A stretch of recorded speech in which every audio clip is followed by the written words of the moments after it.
for the paper. Don't burn up in the morning, let it taper. Inhale and let it out like reservations. Exhale and breathe, I'm praying for some patience.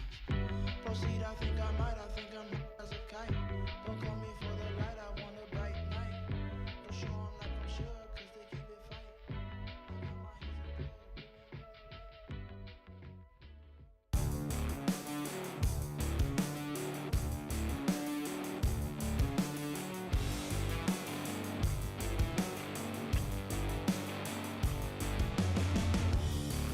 Can't find the words to say.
everyone, and welcome to the SMITE Art Show. It's me, it's your bean mom, and a buns, and a beans, and a buns.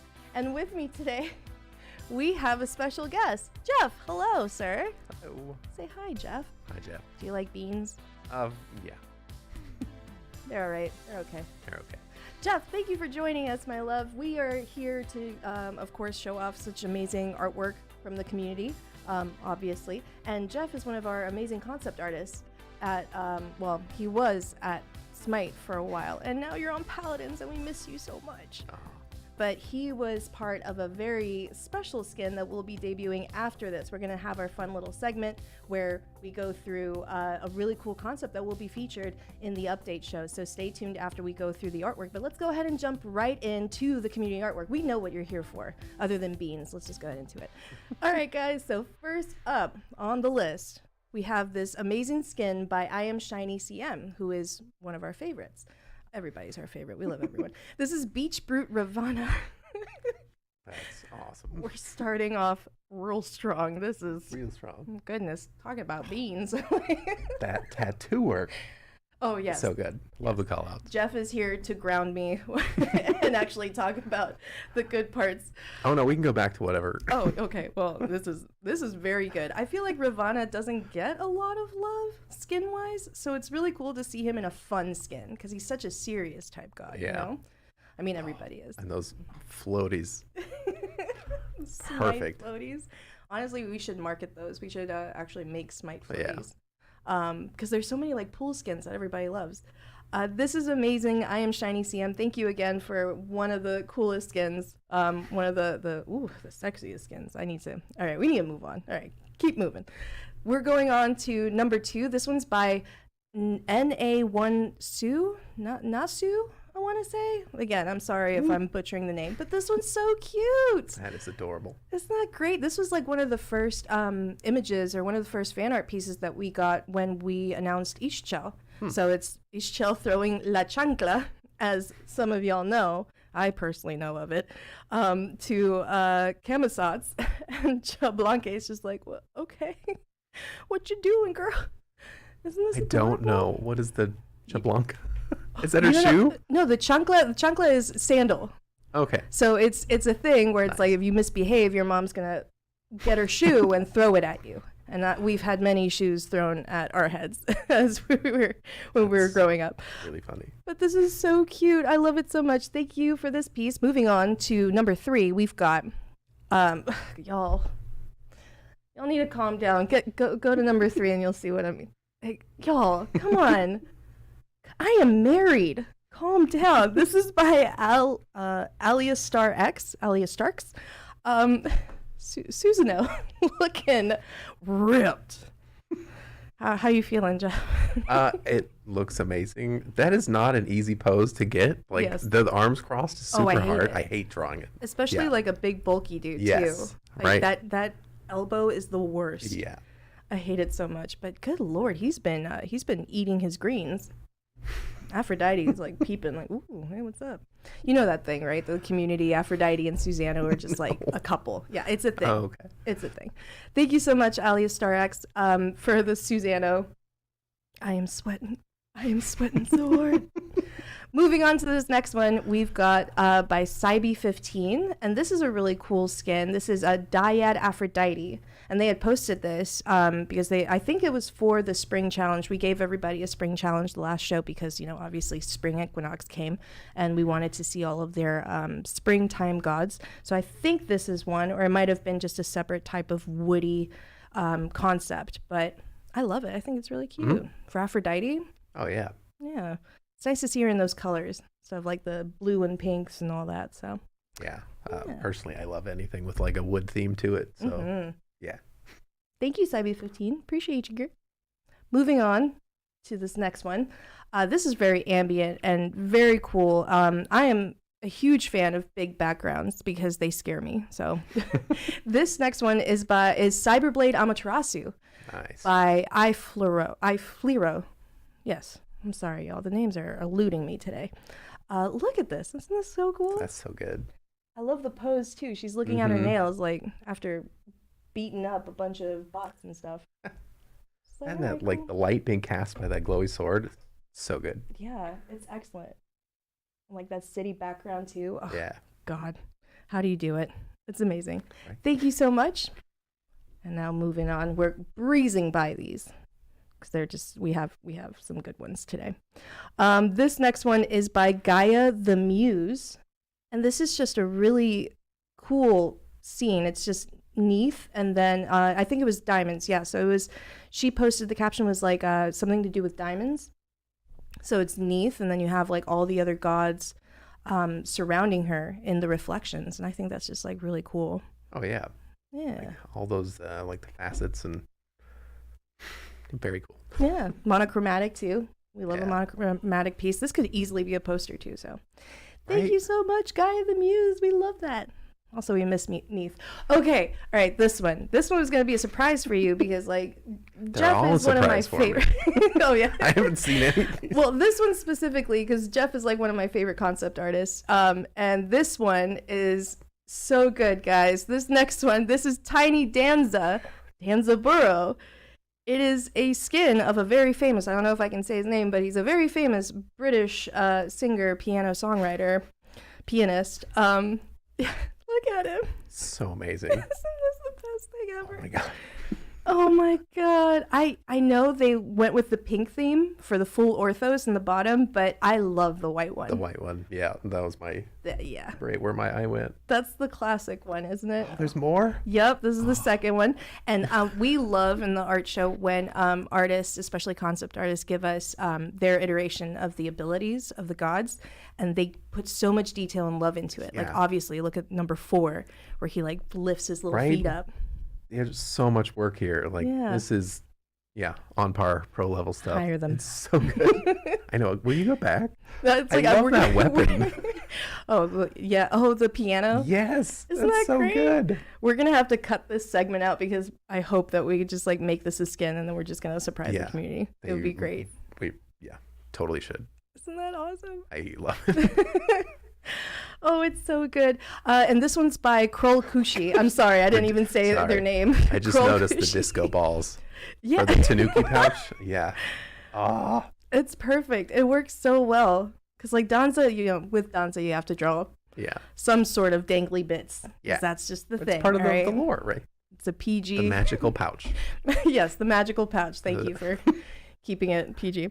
Thank you so much, Chel Kushi, for that one. That one definitely made my day when I saw it. So we love a good concept here. Moving on to this next one, we have Myteria. This one is Spectral Clina. And another beautiful visage background. It's always cityscapes. I can't. Right. They're daunting. This is beautiful. That's so much work. This is amazing. Goodness gracious. Yeah, the colors, like the neon, like blues and pinks and stuff, like really make it pop. Oh yeah, for sure. It's very obviously like Neon City, which we love, and Clina. Like for such a scary type, imposing goddess, it's nice to see her kind of retrospective, like on the balcony, being like, "Oh man, maybe I shouldn't kill people. Maybe I should just maybe. I just want a glass of tea. I just want to chill." Thank you so much, Myteria, for this one. We love it. We love a big background as well, especially a city, because good lord. Moving on to the next one, we have Neku Demon, and it's a pixelated piece. We love pixelated art. Oh my god. And this is Guan Yu, which we haven't seen a lot of Guan Yu, so it's nice to see him. How you doing, baby? It's good to see you. I am so blown away by pixel art. I think it's just like such a cool medium. Yeah. Like making it look simple is so much harder than it looks. And also, how dare you take one of the most complicated looking gods? Guan Yu his kit is ridiculous. Like his armor and everything is so, and you know who he is by looking at this pixelated art. Like it's insane. Yeah. Great job. Thank you so much, Neku Demon, for this one. We want more pixelated art. Bring it. Animate it. Oh yeah. Oh my god, we used to have like pixelated GIFs that people would send us that were great too. So. All right, guys, moving on to this next one. We have Shadow Stormy, one of our favorites, and this is a spring-themed, but it's so cute and it's so pretty, and they do such a good job. Stormy always has, like, a specific style, very, like, bold lines and everything, and I really like this skin. This is very good. Yeah, love all the little nature details on the shoulders, like the little flowers, and then the sun and the the moon, Like like a little- dangly bits off the little horns. tree growing off of her Yeah. shoulder. Also, I just love, I think that's like moss covering her shoulder too, which I Mhm. like. So thank you so much, Shadow Stormy. We love a good spring piece. It's very nice, very springy. All right, guys, we made it to the pick of the show. If you're ready, the drum roll, bean roll. This one by Julia Atoxy. Y'all, the names, I'm sorry. Today I can't read. But look at this. This is Arthur and Merlin together on a little like spring day. Oh man, there's so much character here. I know. The lines are insane. This is like a, very Disney-esque. This is very like cartoon. Oh my God. Right? Like I can hear birds chirping. Yeah.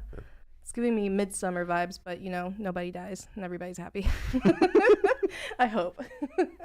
But That's this the one's next just show. like, that's the next show. This one is just so pretty. I love it. I love that you can tell that that's Merlin leaning down because like sometimes, with those type of shin guards and everything, I know for me, sometimes it's hard for me to like draw them sitting because it's just like all of these intricate pieces on him, but everything is super readable in this. There's a softness to it. The red lines that you've used for Arthur, it's just a softness. It's beautiful. I love it so much. Yeah, coloring your Yeah. lines just a little bit gives it so much life. Yeah, instead of just like straight black or Yeah. straight anything, which I mean like is still wonderful, but yeah, adding a little bit of a tone is phenomenal. So this is great. Thank you so much, Julia all the- Toxy. Painterly like grass and like flower petals know. too. Like I think there's like a separating slight- those by foreground, midground, and background. Like Yeah. it gives it so much depth. Oh, it's gorgeous. I love it. Really good. And also, like, he's busting out of that shirt. I'm sorry, we gotta bring it back to that. He is busting out of that shirt. Thank you so much, Julia Toxy. I'm so sorry to everybody who I mispronounced your names. I'm trying my best here. All right, everybody, we made it. Thank you again, the entire community. We love you guys. Keep sending us all of your amazing artwork. We don't really have a challenge. We're just gonna continue the spring challenge since, like, it's still pretty springy outside. We're starting to get into those cool, like, pollen months. Yikes, not excited about it. So just keep tagging us with whatever concepts and whatever spring type pieces you have. I know we got some in last minute, some really great spring pieces that sadly we weren't able to show. I know Stormy did one of Fenrir stretching, which was really cute. And just like a bunch of other ones as well. So just keep posting it. So guys, we have made it to the concept portion. We're gonna do our little segment where we review a concept that is coming out for the show coming up. So, yeah, Jeff, you were the concept artist behind this was. one piece. Yeah. If we can go ahead, we'll go ahead and show off the concept, said concept. Here it is. Oh, I haven't seen any of this. Isn't this great? Oh my gosh. You haven't seen? Wait, you didn't? No, You I haven't haven't seen seen this? the model. No. This was like last time with the Fenrir skin. It's so great. We can like show off. Yeah, it's like oh my god. Pose. Did you do the mouth? I didn't do the mouth. No. Oh no. Listen, I know I know I work here, and I'm supposed to be like, oh, this skin's sick. I hate beans. This is upsetting. Oh my god, Oh, look at him. Just Her. then like the beans coming out of the can and that mouth.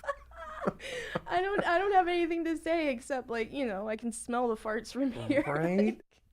It's both Oh like man. horrifying and disturbing and super adorable at the same Oh. time. This is the best ever. So guys, this is the now get this. This is the official title. Baba Beans, Baba Yaga. Baba Beans, Baba Yaga. Not Baba Booey. Baba Beans, Baba Yaga. So I'm not even going to attempt that. that is the official skin, one of the newest. And shout out to Chelsea, actually, who worked with us here at Hi-Rez. She was the biggest pusher for these beans. She wanted beans all the time. I think every single meeting we had Yes. for concept, she would just be like, beans? And I love that girl. I love her so much. Shout out, girl. Love you. So let's go ahead and show off some of the early iterations of Baba Yaga, Baba Beans that Jeff here has done. So tell us about this one. Was this like one of the first? Yeah, this was one of the first. So they gave me like the bean on the bacon and the can. Like they Yeah. wanted to do an animation test to make sure that this idea would work in the first place. Yeah. And it did, and they ran with it. So this is the easiest concept I have ever made. Like, what? There's some bacon, there's a can opener, done. Like I mean, this part of it was super easy. this is just insane. Look at it. It's got a bit of a like a insane clown posse thing going on Yeah. over there. But I feel like they put it on that one Baba Yaga skin where it's pretty much Like her the- on a Yeah, like her as a genie or yeah. a djinn. Oh my god. Yeah, because she just kind of has like a floaty tail, Yeah, a yeah. magical tail, and for whatever reason, somebody's like, "Yeah, that could be bacon," and then it totally worked. This is my worst nightmare. So let's go ahead and move on to another piece that we have to show you guys. This is the house. We've been talking about Baba Yaga herself, but what about the house, the chicken house? This one, Yeah, that's what nightmares are made of. this is what. Yeah, they gave me the assignment, like, "Oh, the bean, yeah, that's easy. Like here, it's almost done," and then, "Oh yeah, she's also got a chicken house. Good luck," and then they ran away. Oh no! So this was figuring out what the heck a Baba Beans bean chicken house would be. And I floated this out to the concept team, like, what could this possibly be? And somebody just put out there, what about a bean factory? All right, what about a bean factory? Let's try that. God. And with the little boxers, the little heart. Yes, heart boxers will always be funny to me. Why? No, it's very good, but just like. I put those in a lot of concepts, but they rarely gets picked. Yeah, well, it's a classic in It's any super cartoon, classic. anything Yeah. you see. That was where a lot of these inspirations came from, is like old cartoons. This is great, and I love that you chose to give him sneakers, or give the Mhm. house sneakers instead of doing the chicken claw. 'Cause I Yeah. don't think my heart could have taken more weirdness if Right. it's just like a bean factory with chicken legs. I couldn't have done it. Yeah. This is so cute. Oh my god. And the existing Baba Yaga house has like her hands pop out of it, or her arms like come out of very Oh. specific places on the model. So Yeah. we had to line it up. So there should be some pretty amusing places where her hand still comes out of this thing. Oh my god. I'm just. This is one of my favorite things. I love that you added little fossils and bits to the earth that becomes like Yeah, unearthed. like she just rips it out Yeah. and runs around. I love it. Oh man, this is awesome. So guys, we're gonna move on to this next one. This was really cool. I did enjoy this. Seeing, because like, you know, we would see the process as it was going, and Jeff did this huge spread of graffiti to put on the factory, because with a factory comes some graffiti, Right? some Yeah. youngins, you know. You gotta add some art back there. Exactly. This is one of those rabbit holes where I love just making like graffiti sprays for Yeah. skins, and so I'm sure not all of these made it on, and like they're probably way too big to fit on the tiny model. But Yeah. I had a lot of fun making these, so Well, there they are. I would love to see these used in like, you know, backgrounds or anything. I'm sure like we'll find a use for them. Obviously, like we have some street skins that we can like slap on the side of the building. But yeah, I love those, and shout out to Chelsea as well. And this guy, this was the final Orthos. Mm-hmm. Look at him, fully rendered out, super cute, super bacony. Super picnic. Oh, oh man, this is amazing. I love your render style too. Oh, Usually I'll thank just you. like throw flats on it and call it a day. This is beautiful. This is what we all should want to do for our orthos. Oh man, the texture of the weenie dog. I hate it so much. Oh, Ah, I love it.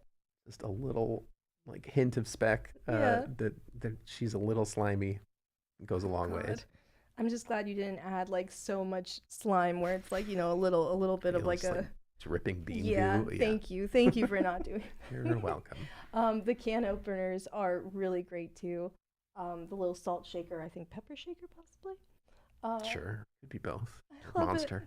I love it. It's a love-hate relationship because I really hate beans. But y'all, get ready. I can't wait to see like all the abilities and everything, and just like this entire horrible, really funny skin in action. But yeah, I think that's the last image we have. I think we might have had one with the house fully rendered out. If we have that one, yeah. There we go. Look at this thing. Look at it. Oh man, I love the details of the factory too. This is probably like, this is such a detailed skin. I was having way more fun with this than I think anybody thought when they Yeah. handed me like, yeah, make a bean chicken house lady. Oh man, you really, yeah, you went ham. No, you went bacon. Bacon. Oh, there. Ham and bacon. I Goes with love the the beans. beans just like spilling out of every little place that you can. I love it so much. I wonder if they'll have like little beans popping out while you're running, like in game. I hope so. Disgusting. Yeah, I love because it looks like they're just spilling out of the can already. So I hope they're spilling out of the factory as well. And of course, we have to talk about the very not creepy eyes in the hole in the the hole of the house. Yeah. It made the arms make sense, like to kind of give it a face also. Yeah. Oh, God. Because yeah, just the chicken legs to me were a little odd with nothing else. Like Yeah. so, yeah, throwing the arms in there. That was the odd thing. That was the odd part, Yeah, right? So I had to tie it all together with the creepier eyes Oh, and the God. yellow texture. Like it's still chickeny, but like in my head, cartoon chickens are yellow. Which Yeah, so there you go. they are. And nobody said, "Hey man, that's terrible. Can you change this?" I'm like, sweet, we're rolling with it. They really let you just like go ham with They it. really did. And I'm glad they did because everybody's gonna freak out about this one. I assume. Right, good or bad. Good Freaking or out. bad. It's just beans, you know, just beans. I love this. Look at her. Look at her again. Oh my god. Thank you so much, Jeff, for creating one of the most uncomfortable skins I have ever seen in my life. Happy to help. I love it so much. And don't get it twisted. Jeff has made some truly like badass skins as well. And also like worked on some like really great Paladins graphics as well for like the holidays and everything like that. So well, Jeff, do you have anywhere on socials that you are? Oh, I'm Nowhere? on ArtStation and Twitter. There you go. ArtStation and Twitter. Go ahead and give them, what's your and handle? Instagram. I don't Jeff, what is, probably what's just your name? Jay Baleo. Jay Baleo. Yeah, Jay Baleo Art. That's All right, it. so go and make sure and follow Jay Baleo Art. And yeah, and stay tuned for the update show. Thank you so much No for problem. being on the show. Thanks for having me. And yeah, make sure you eat your beans. I have been your bean mom. Thank you again to all the community artists. We love you so much. If we want to do a challenge, you know, like a little light challenge, I don't know, draw a bean god. Just make whatever god you want, just beanify him. Much to my chagrin, I will gladly show it off. So thank you so much, Jeff, again for being here. And I love you so much. Eat your beans. And yeah, stay tuned for the update show. I love you.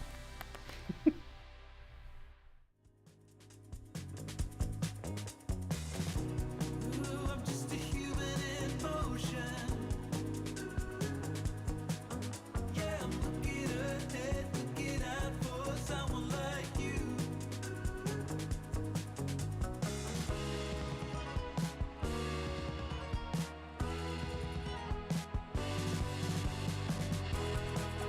Maybe someday when I've grown old,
scared.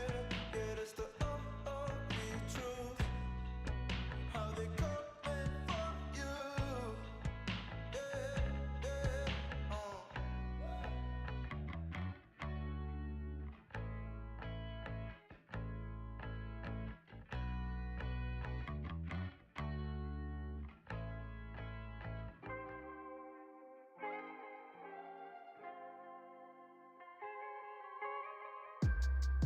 East Coast always in me, Commonwealth, Lil Joe, getting love from my city. I roll call for the DMV. In my own lane, you could still ride with me. Lord knows I made mistakes. You want in, but it's too late. I don't need your support just to know I'm important. I will never sell myself short, cause I know you see me on the come up. Big girl with big dreams and big drip. Talk is cheap, but please dare me to run up. I'ma put my money where my mouth is. Talk a good game, I'm my alphabet. Even on my worst days, still an alphabet. Standing next to me, you gotta be an alphabet. 8 ball in your pocket, I'm your alphabet. Alphabet. Never really fit in, always felt like an alien. I be in my own space of mine, making boss moves in my own time, and I Write my own rhymes. find me all alone. I'm on the road. I had to take a couple hits, a couple stones, but targets I don't ever miss. They wanna know. It's hard to be me. Let me give you this game for free. Know you see me on the come up. Big girl with big dreams and big drip. Talk is cheap, but please dare me to run up. I'ma put my money where my mouth is.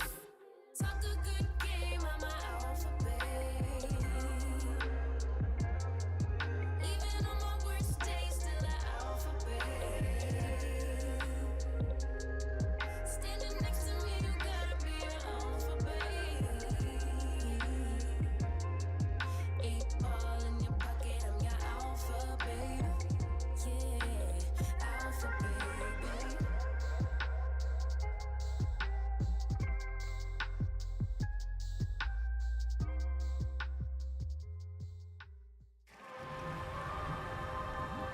Monster, have you prepared for judgment unworthy?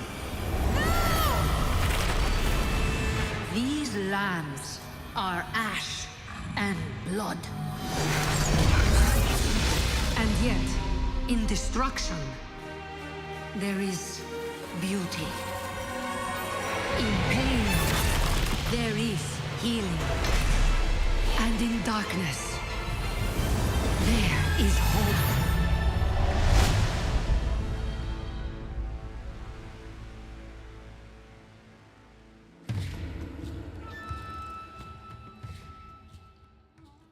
Hello, everybody, and welcome to another beautiful SMITE Update show. I'm Titan Dandy. Nice to see y'all again, and we're looking forward to talking about Update 10.4, the Lightweaver. Super excited to have y'all, and super excited to be joined by two people that y'all know and love, Aggro and Lermy. Welcome to the show, y'all. What up? Y'all Super excited to be here. Excellent. I mean, of course you are. You got a new god to show off today, along with a lot of other things. We have a new crossover event with G.I Joe. We have balance. We have all kinds of things to get into, and I think the best way to get into it is just to kick it right off. How about it? Sounds good to me. Yeah. Let's do it. Rock and roll. Well, the first thing we want to talk about is something that y'all, we talked about last update, and we're excited to kind of bring it back. The HUD, the brand new HUD, is coming back, but there are some changes this time. Y'all want to dive into that? Yeah, I think obviously we were very excited to see that a lot of people did really like a lot of aspects of the HUD, Yeah, but I liked it a had lot. our bumps along the way, so to speak. So obviously going through a lot of different improvements for the HUD, and hearing that feedback was very, very valuable for us. course. And we're very excited to be reintroducing it here in the 10.4 update. But you also are getting a little bit more choice involved with love this choice. HUD. So now you can choose a toggle between the new and the old HUD in the settings. PC players will default to the newer HUD, Yeah. and console players will default to the older HUD. So if you're a console player, and you want that newer HUD update with all of its flexibility and all that kind of stuff, you can opt into that, but you aren't going to be forced into it, just so that you can ease your way kind of into using it as you get more and more comfortable. Yeah, Awesome. exactly. There's a lot of really good features in the new HUD, and we understand that, everyone wants to play the game as comfortably as possible, but we just want to make sure that everyone can have, the experience that they want to have. Yeah, I agree. And, as we re-released this, obviously y'all were there for the first time. Like we mentioned, there were some things that we had to work through.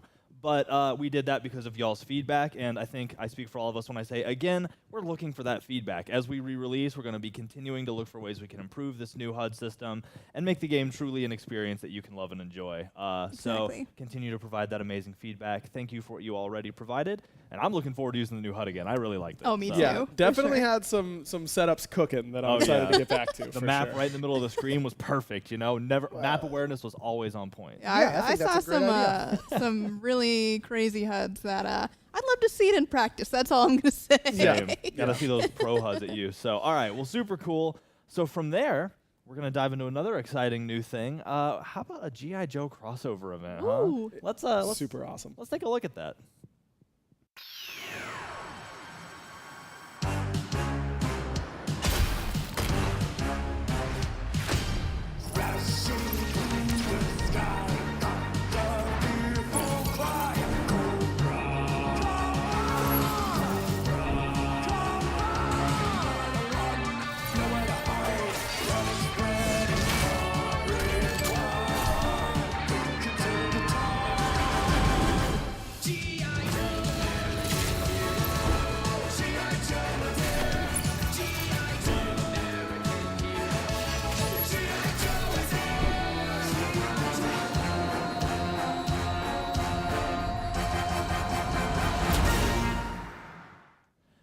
And welcome back from that. Super exciting.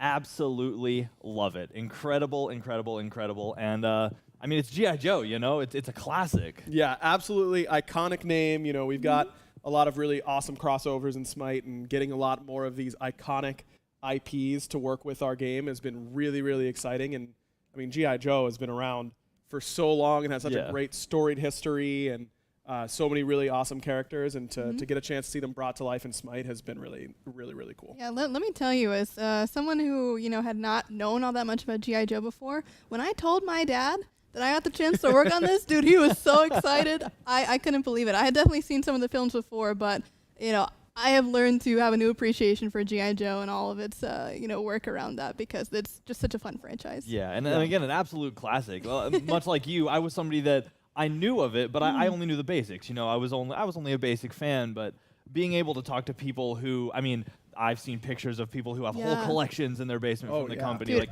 our with super all fans? Yeah, with all of our crossovers. Crazy. We have super fans, and it's really cool seeing that energy come out, because, something that I think is really cool at Hi-Rez is we'll pull inspiration from any. It doesn't matter where you work. If you're not a skin designer, like they're gonna be like, hey, you know this a lot. Come talk to us. Let's work together on this. And seeing super fans come out of the company and be like, hey, I know everything about that. Always really cool to me. Yeah, absolutely. Anyway, so let's start looking at. We're gonna do some card art. Gonna go some in game for some. I'm excited for this. Let's start off with Baroness Neath. Yeah, just an absolute slam dunk. Like the G.I. Joe characters just had so many great options, but come on, Baroness Neath is just like slam dunk. It works perfectly. It does, absolute slam dunk. Also, I can't get over the nostalgia warning on the label there. That is so good. So many fun little details just all across this crossover, and like you were talking about, you couldn't get over the details. I'm looking at that weapon there, that Cobra. Insanely detailed. That's probably my favorite part about this skin, to be honest. Yeah, I can't agree more. And also, this goes without saying, but with every crossover, it's really cool to see two logos next to each other, and Hi-Rez being a logo I'm familiar with, right next to Hasbro. Yep. It's absolutely incredible to see. It gives me chills to know I was able to work on something like this. So super excited for this. Next on the list, we have Snake Eyes Susanoo. Yeah, this is when you think of G.I. Joe and some of the coolest characters and the ones that everybody had the action figures of and all that kind of stuff. Yeah. Snake Eyes definitely near the top of that list. He's that guy. He's built different. Let's be real. Completely built different, and the way that the armor looks, it's just absolutely incredible design. Yeah, in game, it is so cool. Like the effects and all that kind of stuff. The effects team, as always, putting in a ton of work, but in particular for these G.I. Joe skins, I think people are going to be really excited. And like you said, with in-game, there are certain things you can only really appreciate in-game. So let's dive in with Snake Eyes Susanoo and get a look at it. Ooh, so excited for this one. Look at him. Sneak in, being all ninja-like.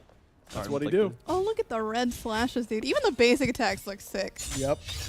That's so awesome. And one of the things that you'll notice here about Snake Eyes is that he famously doesn't speak. Yeah. Nope. Very- So very- a lot of these nonverbals we had to get a little bit creative with, make sure that you can still tell that you're playing against Susanoo, but Snake Eyes Susanoo specifically. Yeah, the vow of silence rings true in character creation, which is an interesting challenge for sure, but I'm proud of our team's work in doing that. Yeah, that was when you're going to write some voice packs and it's like, okay, oh, nice, I get to do Snake Eyes. Oh, wait. Yeah. What do I do for Snake Eyes? That was a fun challenge for us. Yeah, you'll see a little bit later. We had a very fun creative solution with this one where he's actually talking to Scarlet, another one of our skins over the intercom, although he's not really talking. It's more so Scarlet talking to him and relaying all the information that he's got to know for the Joe squad to really get in there. That's really cool. Yeah, I can imagine for writing for this, it's exaggerated grunts, like just stuff like that. No grunts. No grunts either, right. yeah. That's not no being noise. silent. No noise at all. Wow. Yep. Absolutely, we're breaking new ground here in the game design. That's For sure. Absolutely crazy. Well, super cool. Excited to see this one. Next up, let's go down to the Cobras and check out Cobra Commander Hu Yi. Now this like pair of the Hu Yi skins are probably some of the coolest Hu Yi skins in the game, just because he's not using a bow. Nope. He's got a gun. Yeah. Who gave Hu Yi a gun? Who decided that was a Hu good Yi idea? gun. The Cobra Commander. True. Did. Yeah, Cobra And a Commander. nefarious ploy. Yes, another classic Cobra move here by the Cobra Commander. I mean, again, when you think of G.I. Joe and its iconic characters, like Cobra Commander, I mean, it is just obviously at the forefront of everybody's mind, and I think it turned out really, really well with Hu Yi. I agree, and it's just the costume design too. Being able to see these famous costumes, see these nostalgic looks brought into Smite, always gives me chills. And again, I can never get over looking at these, and I want to go in game for this one too. Oh, Let's check it out in game. Yo, look at him. Look at that like partial cape, or what do you call that? Is that He's I don't know a what little that's cape. a little cape? Little cape. Little cape. Little Oh, guy. there you go. Just a little cape. That's it.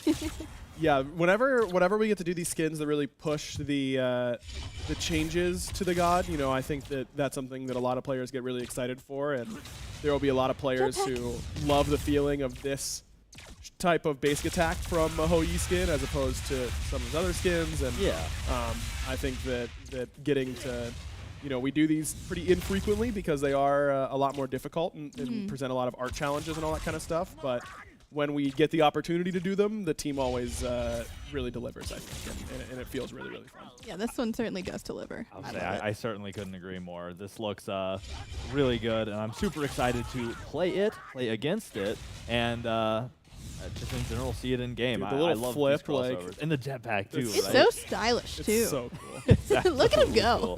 Cool. You got Cobra Commander. You've got that flair, like the Oh, yeah. dramatics. So Oh, yeah.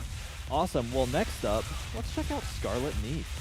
Oh, this one's so fun. I am a big Scarlet fan. I think she is just like the perfect, like kind of go-getter boss lady, and she really loves to get it done. She's a no-nonsense kind of individual, and she really fits the Neat style well, I think. She has a lot of, acrobatics. She was trained to kind of be like that really talented fighter.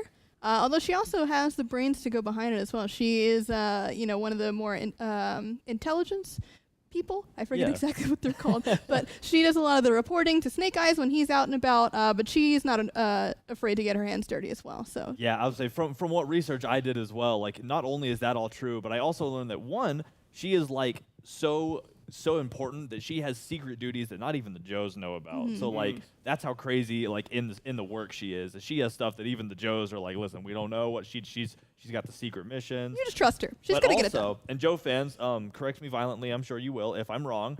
Pretty sure that she's a Georgia like she was born in Georgia. So Ooh. as somebody who is Represent. born and raised like right up there. So gotta love somebody who represents. Let's go in game.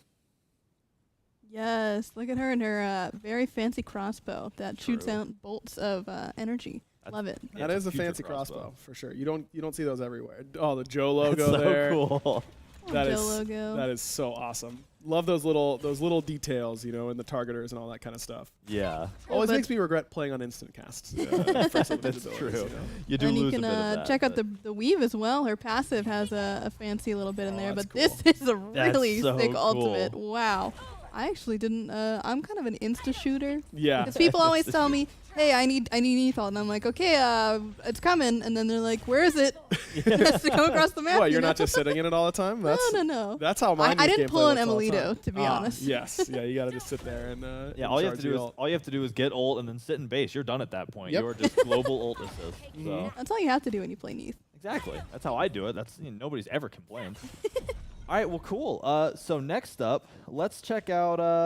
How about we do Storm Shadow, Susano? Let's do that one. This is another favorite of mine. Storm Shadow is a really interesting character because he has this kind of what's the conflict, internal conflict going Yeah. on between him and Snake Eyes, where they train together, so they're like friends. They want to look out for each other, but because of certain actions that happened in Storm Shadow's past, he got to be in Cobra, and so they have to fight against each other now. And Storm Shadow's not the happiest about that, but he will be loyal to Cobra for a while. Yeah, that's super cool to see. And again, you love good writing like that. Like, he does work with the bad guys, but it's not like he wants to. Like, there are stakes for him. He has to do it. Exactly. So always makes for incredible writing and incredibly good art. I just love all of these. They're so they These have are that so nostalgia trip. Yeah. Yep, So so we have sick. one more card art to look at that I'm super excited to show y'all, and that's Duke Huyi.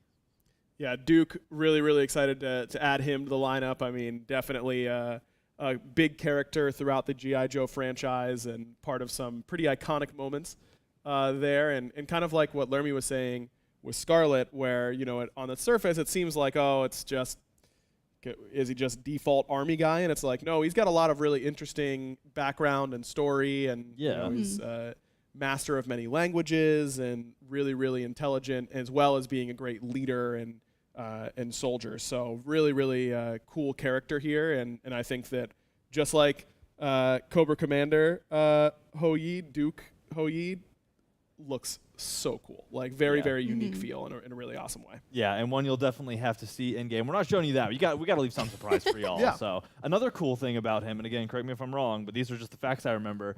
The jump school he graduated at the top of his class from, also in Georgia. Also in Georgia. I just know You the remember Georgia that one as facts. well?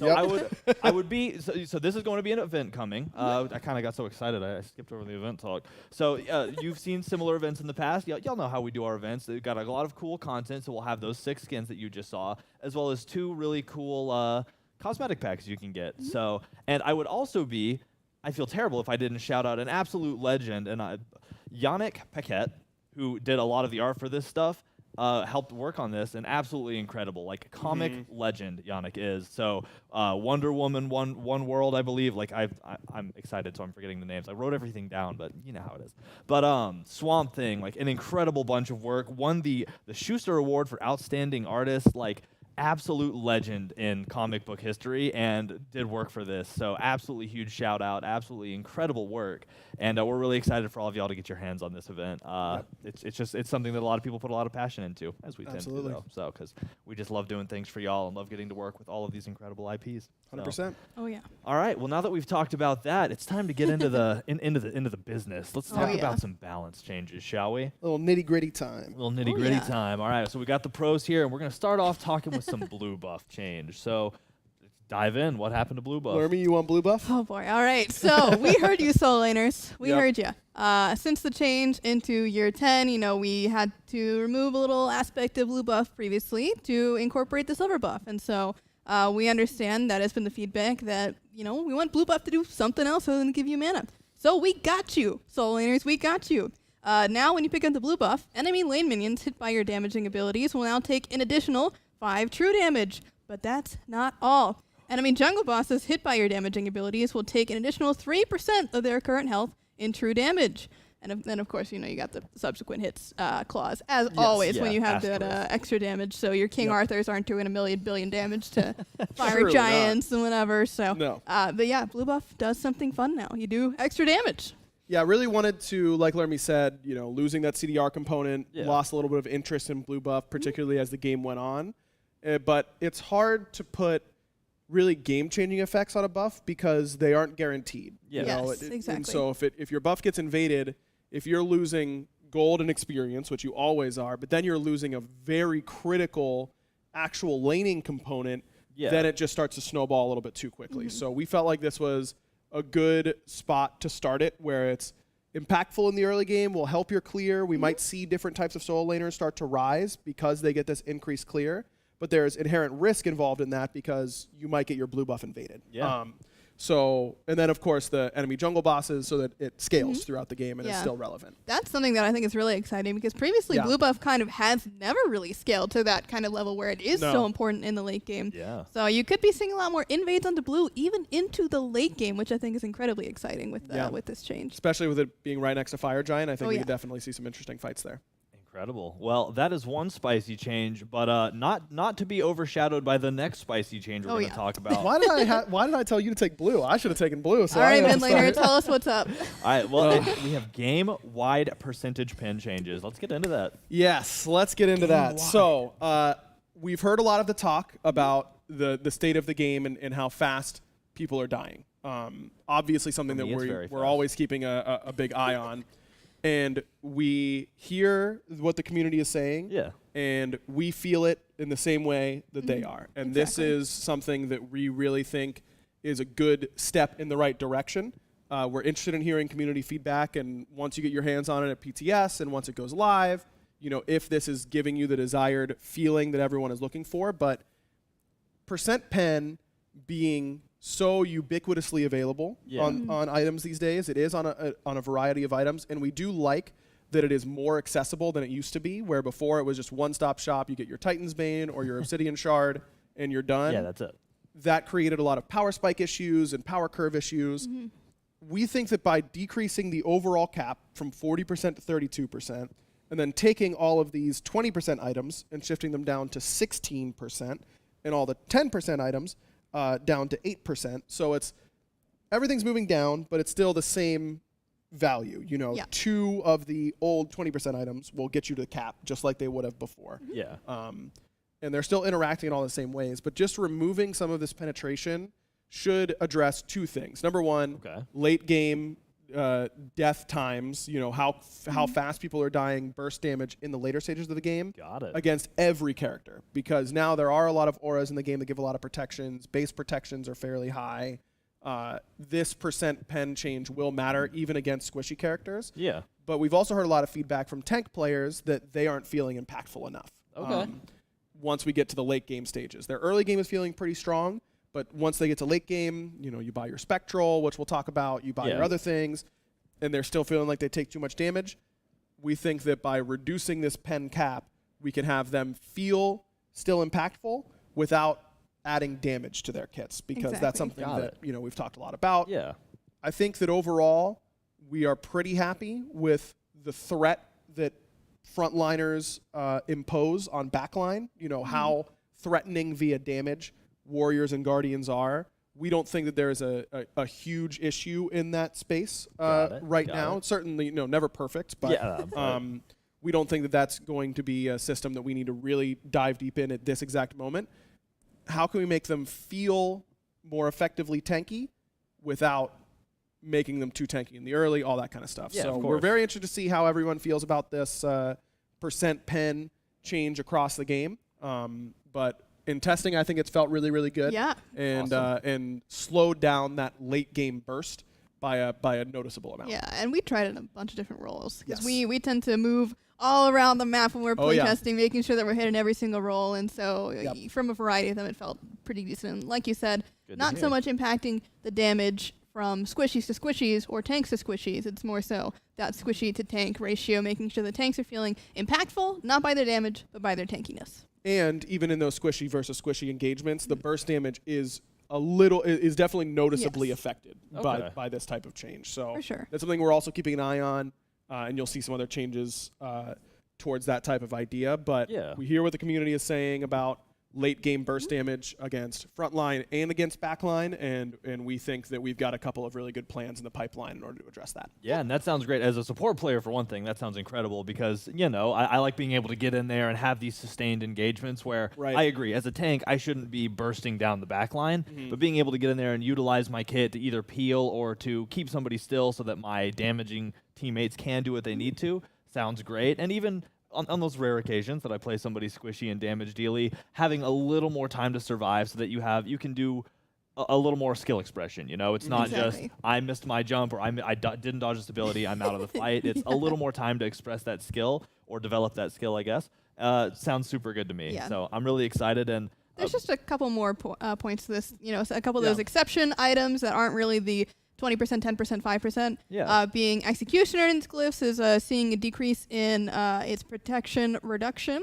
That includes Heavy Executioner also going down by a similar amount. Demonic Grip is also seeing that. And then we have a couple of shifts actually for Soul Eater and Atalantis that are no longer percent pen, and now they are just 10 flat pen each. Nice. So that should cap us off real nice and easy. Cap us off real nice. Pen changes. There we go. The 20 to 16 is Titan's Bane, Serrated Edge, Obsidian Shard, Karen's Coin, Typhon's Fang, Dominance. Like all of those are 20 to 16. And I mean, absolutely crazy the number of items there. And then the 10 to 8, like you said, the Crusher, Hydra's Lament, Heartseeker, Silver Branch, Fail Not, Demon Blade. Like so many items getting affected by this. It's a huge change, but you know, like you said, I think this is going to be a really good direction. And obviously, I know how much y'all test. I always see y'all in there doing tests. So excited to see that. Excited to see the community get your hands on it and let us know what you think. Especially in PTS early on, and then as the patch goes live. But of course, really cool. So was there anything else we needed to get into for the penetration, or no, I think that covers us on pen? I think that's it. So we're gonna take pen and we're gonna put it over here. And now I move on to this box, to tanks. Kind of on the opposite side, to tanks. So let's talk about the tanks. All right. So again, tanks have kind of been in an interesting spot, right? We want to make sure that they're feeling impactful throughout all parts of the game. So the first part is specifically towards our solo laners and I suppose our supports. If you really are feeling like picking up Tainted Steel. So one thing is that especially with the change to healing. In the Season of Hope, we wanted to make sure that our anti-healing options are still feeling pretty okay. And so we actually are changing this up just a little bit to increase the healing reduction on this from 15 to 20. And then you also get additional sustain from this item, going from healing 100% of what you anti-healed to 120% of that anti-healing. So you're going to be healing. Not only are you anti-healing more, but you're also healing more from that. So it's a pretty solid bump up to the sustain of that item, where you might actually start feeling it now. With healing going down, stealing that healing doesn't feel quite as impactful because the healing went down. So bringing that back up a little bit, I think, makes sense. So you'll be feeling the stealing of the healing even more. Oh, yeah. Yes. Got it. Super excited for that. I have a buddy who busts this item out every time we play Omnipotence, and he doesn't die ever. Yeah, it does work. So, all right, well, let's keep going down the tank line. Blessed Scepter, good old buff. Yeah, this is the tier 1 of the new physical healer items. Yeah. It was just a little bit too expensive for what it was giving you. It was 700. It restricted your solo lane start options a little bit more than we would like. So that's just getting decreased by 50 gold. But the tier 2s are all going up by 50 gold in order to compensate for that. And that is very specifically for level 1 in Conquest, starting in solo with your solo starters, and making sure that feels like you can actually get the correct amount of potions and all that kind of stuff. Exactly. Got it. All right. Just so adjusting the start a little bit of a fire sale first off, but they're making up for it in tier 2. So super cool. Tainted Amulet also having a bit of a change. Walking this back a little bit to our other talk from Tainted Steel. This is just the upgrade. Just making it the same. We just jumped through it a little bit.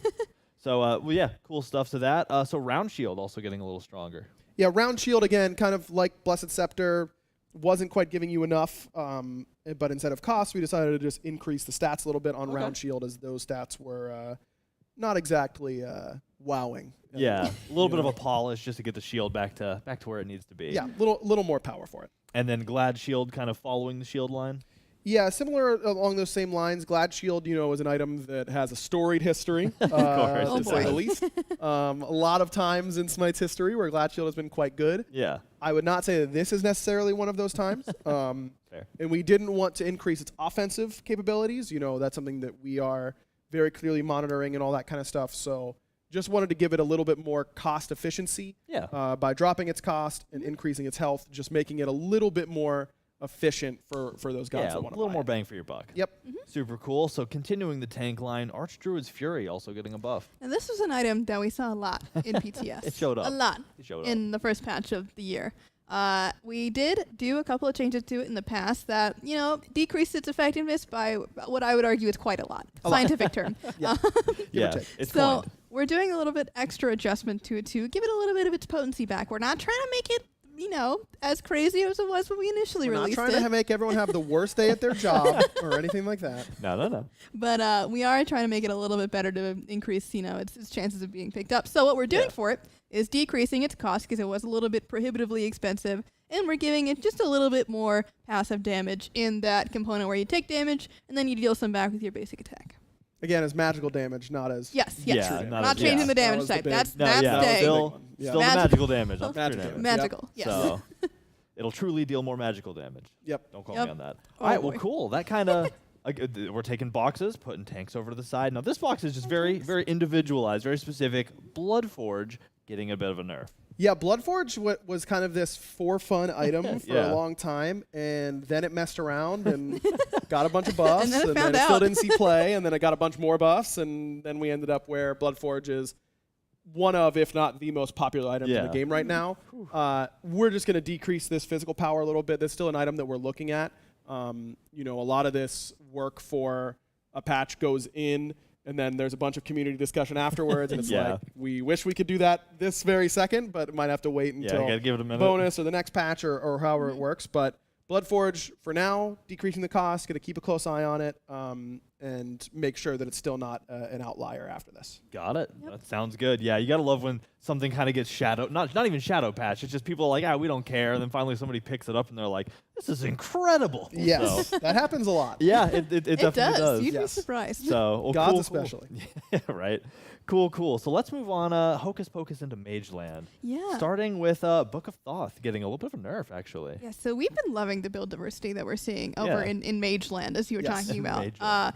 However, when looking at the popularity of certain items, it seems like not all the builds have caught on. And there's still one that seems to be rising above the rest in terms of its popularity, and that is the library build, or The buying library every build. single Lots of item books. in the book tree. Bookworm. So our number one offender seems to be Book of Thoth here, which is one of the most, like you said it earlier, popular items in the game to buy as a mage. Yeah. So what we're doing is we are taking back the mana. So we're not actually directly decreasing any of its power, but we are going to say, hey, you're not getting as much free mana for simply buying and stacking this item anymore. If you want Yep. to get that synergy, you're going to have to buy even more mana than you were before. Yeah. Or you're just, if you're buying the same build, it's going to be a little bit less effective overall. Right. But that also goes for the upgrade as well Yeah, the into Evolved Book of Yep. Thoth, just decreasing that from 1,000 mana to 775 overall, depending on that stack value. Yeah, well, cool. I mean, bye-bye library build. Well, not really bye-bye, but like definitely tone it down a little bit because people Yeah. be hitting them books, man. Mhm. Smite, the game of readers.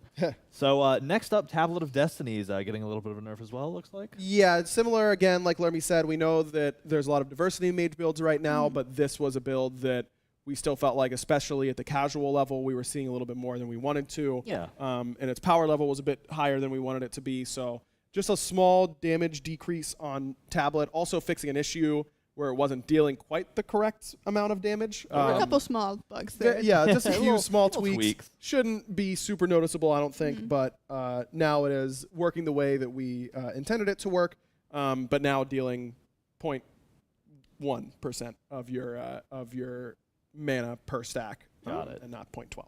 Excellent. Now, that is the last of the items, but before we move on, very important for both of y'all to answer this question.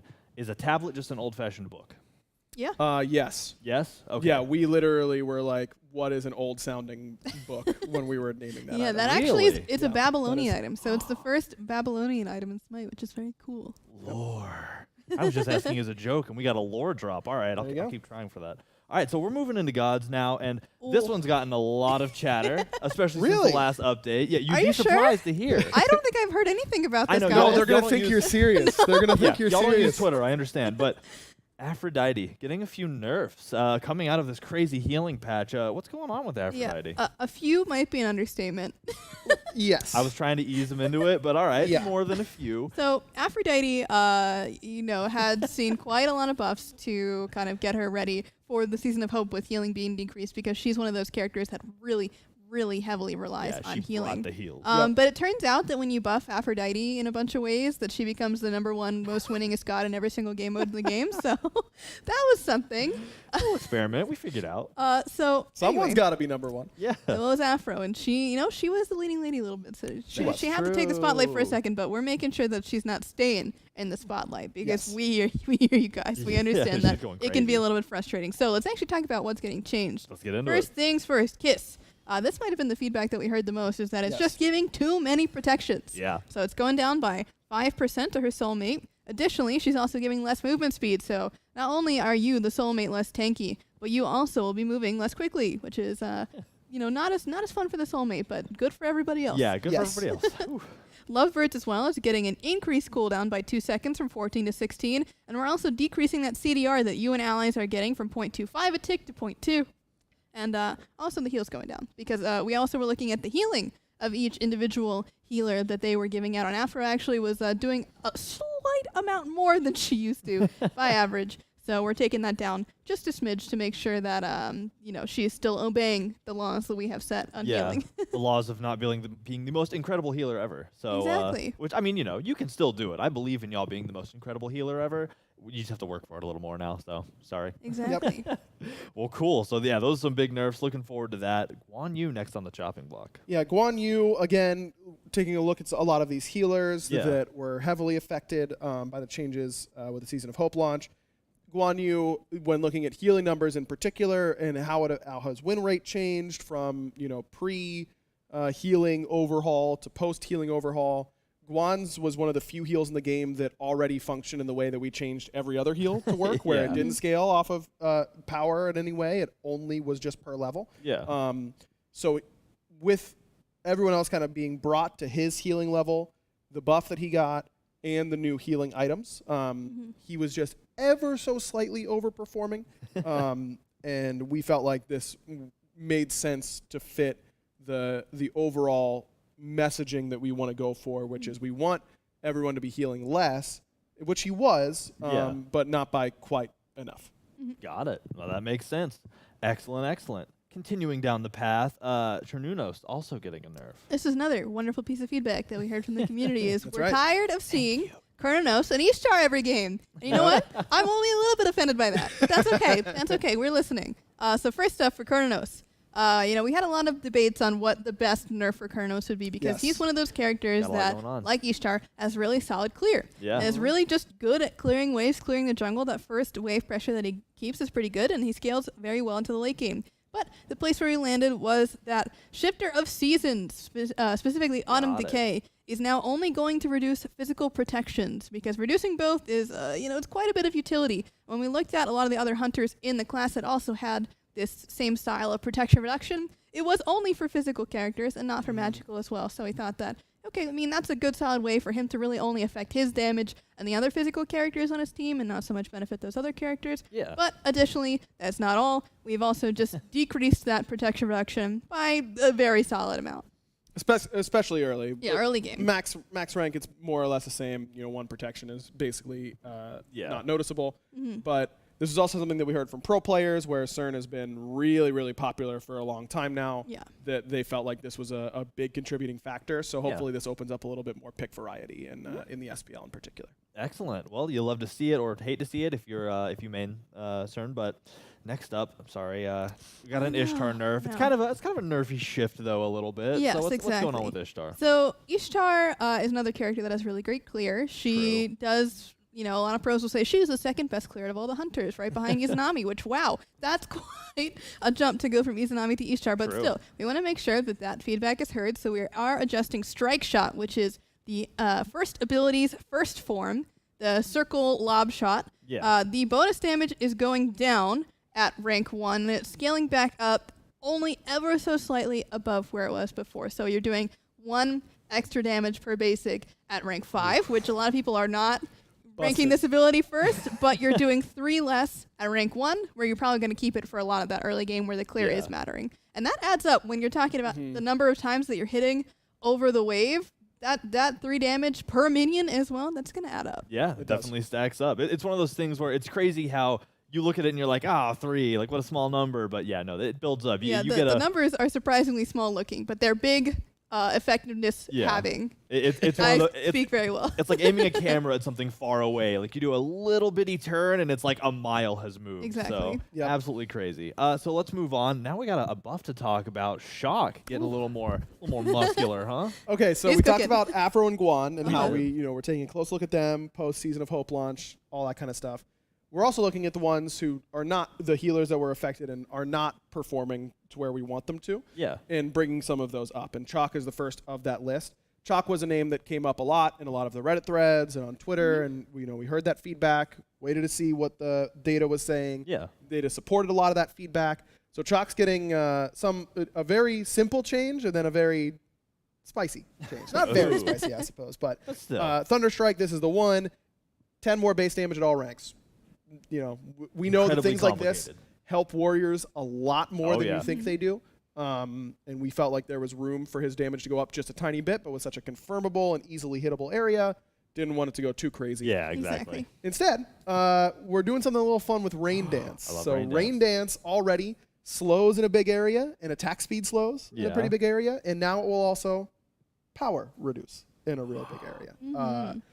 Enemy gods within that area now have their physical or magical power decreased by 10% while in the rainstorm. He's kind of got a catch-all now of not only am I really good against base attackers, but I'm also really good against ability damage dealers. Yeah, very good against teams that are immobile or want to stay grouped up. Chalk is going to do very well against those teams. Fly in, rain, ult. Chalk is going to be in there. I love playing Chalk, and I am unbelievably excited. I can to play some confirm Chalk. from being on the other side of it. Chalk jungle, baby. That's what I'm about. Chalk mid? Chalk mid, yep, sign me up. Time to see Chalk Tank everywhere. Chalk? No, thank you. Damage Chalk? Yes. Yeah, damage Chalk. Sign me up. Yep. All right, cool. Let's continue down the buff line with Camazot's getting a little buff. Yeah, so Camazotz, again, was another character that was very heavily affected by the Season of Hope changes because his whole kit is healing more or less. Yeah, a little bit. So we tried to find an interesting way to spice things up for Camazotz other than, give him healing or give him damage. But that is going to start off with our spicy change, which is Screech. So before, any god that you hit with Screech, if you caught that reflection, you're going to be able to see them, but now revealed to the whole team. So it's not just Camazotz seeing things. Everybody's going to be seeing things. Team-wide vision. And it is not for a short time. It's 15 seconds. Yeah, 15 It seconds. is for a long time. That is for, this many, but times 3. So Yeah. for It's those a of you lot. at home. It's a lot. Additionally, Vampire Bats, which is the 2, kind of hard to hit ability, but when you do hit it, we want to reward you for hitting that. So we're increasing the slow from 30% to 40%. And finally, Devour, the leap, the cooldown's just going to go down by 2 seconds. It's going to give him a little bit more of that healing, a little bit more of that juke potential. Yeah. It's not the longest leap in the world, so people will use it just to juke out things for the iframes. Yeah. So just giving you more opportunity to do things like that is going to be a really nice change for him. Gotta love the chance for more skill expression. yeah. Again, that's what it's all about for me. I love that kind of stuff. So excellent. Moving on to somebody else who's kind of revered for their healing prowess, Hel, but getting a bit of a buff. Yeah, Hel buff here. I mean, Hel is one of those gods that, again, very dependent on her healing. Yeah. Not as strong as Afro necessarily with No, the so we've changes that she seen recently. received, but definitely a little bit closer.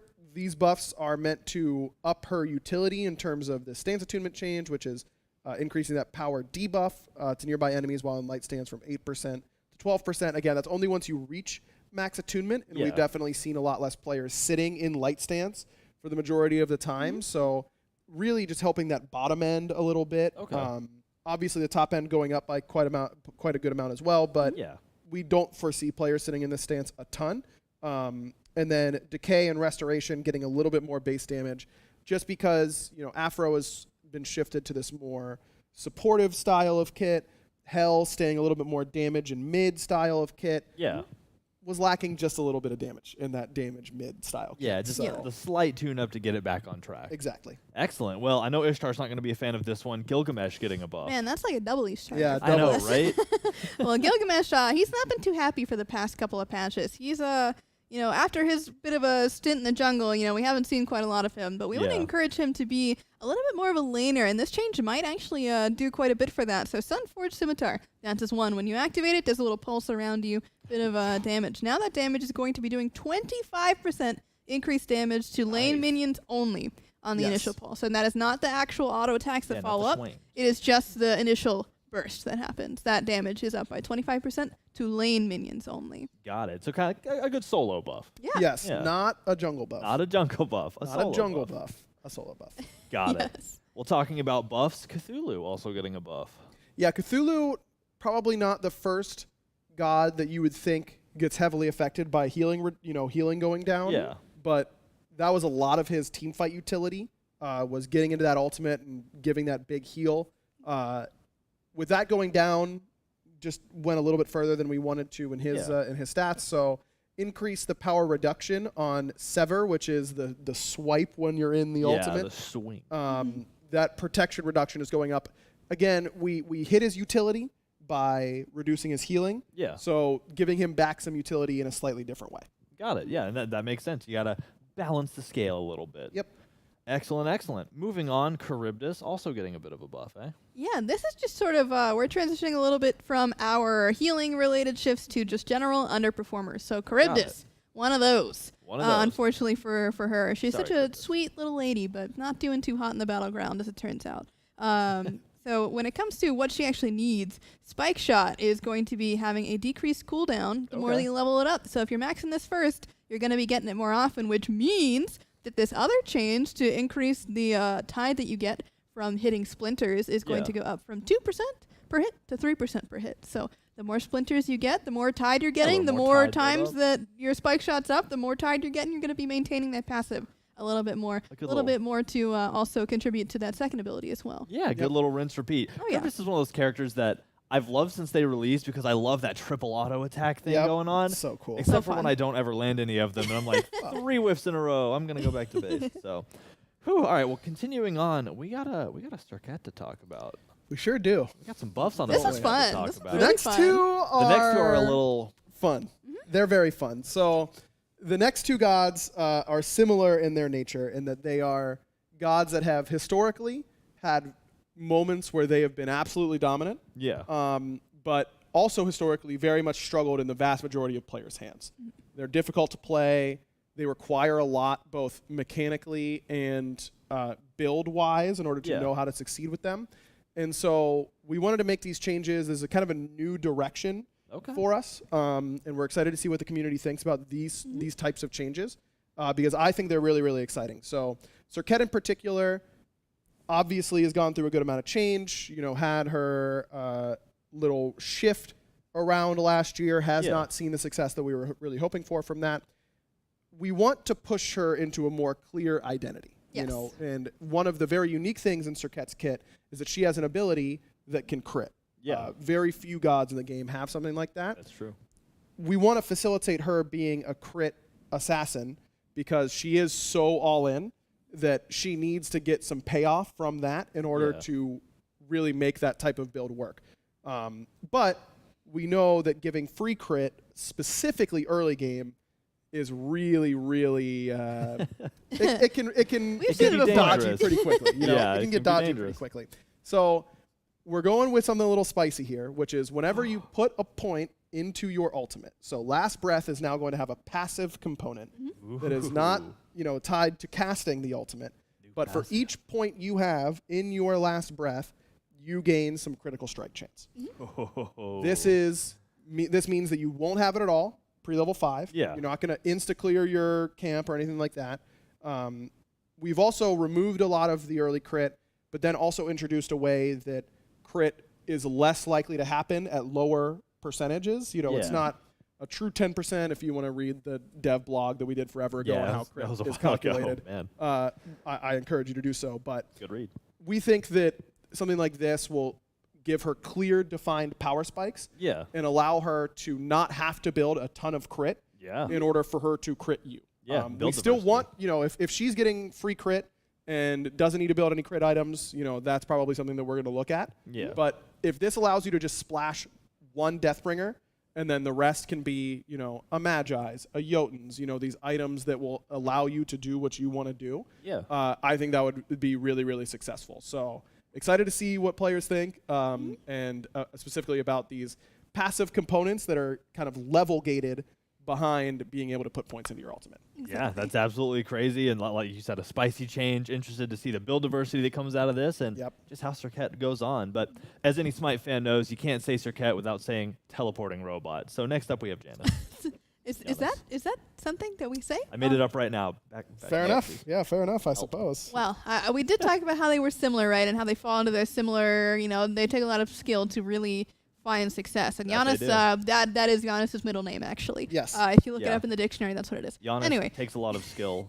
Last name. Same idea here for Giannis. Through space and time, the ultimate is receiving a similar passive effect where every point that you put into Giannis's ultimate, he's going to get percent magical penetration equal to 8 up to 16%, and that will also contribute towards the cap. So you basically will be having half of the cap, more or less, for free once you level up that ultimate all the way. Yeah. Giannis is just a character that is heavily stat dependent. Oh yeah. That character it is not a I hope, you know, I'll get 10% CDR this game on Giannis. Like if you're getting 10% CDR on Giannis and losing a lot, that's almost certainly a big contributing factor. You know why. You should know why. But in order to get enough CDR, that is such a massive build cost, you know? Yeah.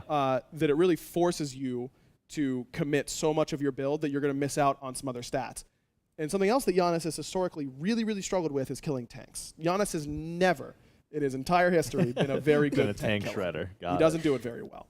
So we considered giving him CDR versus giving him pen, and CDR being a stat that you desperately need and is so powerful on him felt a little bit riskier than allowing him to be better at this thing that he's never going to be really that good at. Like even with getting another 16% pen item, he's not going to be nearly as good at killing tanks as, you know, Poseidon, Scylla, Nox, Eset. Like, go down the list. Every other mage is better at killing tanks than Giannis, even with this amount of pen. But it allows your build to be so much more flexible and require so much less that we hope that this will allow Giannis players to find a little bit more success and remove some of that tension. That build tension is really good and really interesting, but when there's no correct answer, when the tension is so great that you can't really fulfill your requirements, it doesn't end up feeling very satisfying because there's no solution. So hopefully this allows Giannis to find a build path that works for him and still doesn't make him ubiquitously great. Yeah. You know, we understand that this kit, he can't be the best mage in the game, right? With that type of kit, it can't be that way. But we think this will make him palatable.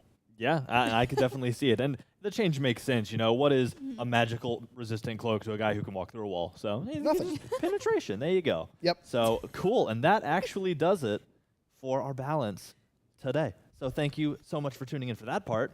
I made it sound like the show is over. That's because I am basically dead on the inside. So super excited to continue moving through the show. We have plenty more to show y'all. Obviously, we haven't even seen the cool new god yet. And let's start off with seeing some of the skins that you can get ready for with the Lightweaver update. Let's go. Asina, general of the Oni army. Though my ancestors are of demonic origin, you will see no foul play from me. Warriors at once! And who might you be? Another suitor attempting to garner my favor? Your soul belongs to me! Performing on her debut tour, Charybdis! No more conformity! Let's create a tidal wave of change! There will be danger. I can guarantee that. You're not worthy to be part of my crew. It's a big one! Reel 'em in! Beans, anyone? Beans, they're good for your heart. The more you eat, the more you fart. Your eggs are about to be scrambled. Foolish mortals. I will invade their nightmares and bring chaos to this world. I am your wildest nightmare. You will fear me. Who dares disturb my slumber?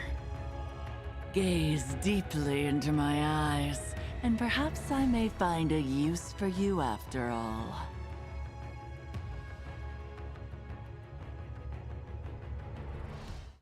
A lot of cool things to see there, huh? So many awesome skins coming out the next update. And I just love these new videos we've been using. It's always so exciting to see. I love the new turnaround styles. So still have our two amazing guests here on the couch with me. And we got some cool stuff that we're going to be able to get into check out. Starting with Oni Adventurer Athena. So let's take a look at that one, shall we? I love this theme. It's She so is cool. so badass. The Oni theme is just so great to look at. Yeah, and this card art, like, just the purple obviously standing out, but just so vibrant, and the action pose, like 10 out of 10. It's so dynamic, right? Yeah. It really She's is. getting in there. Yep. You know she just landed from Defender of Olympus. That's true. Right there. That is literally hero That's the pose. moment where she has arrived, for sure. Well, let's check it out in game. How about it? Absolutely. Oh, there she is. Of course, you got to start off with Dude, it. the visuals for this skin are incredible. And not only that, but the sound effects as well are so fun. I look at that. She charged into a little portal. I'll say the clouds too. Oh wow, that is so pretty looking. But no, like the clouds on the takeoff and landing are where those blew me away a little bit. I don't know if I'm supposed to say this on the Patch Note show, but this is her best skin. Oh yeah. This is insane. This is absolutely incredible. It's so good. Like this color palette is just awesome. Like the design.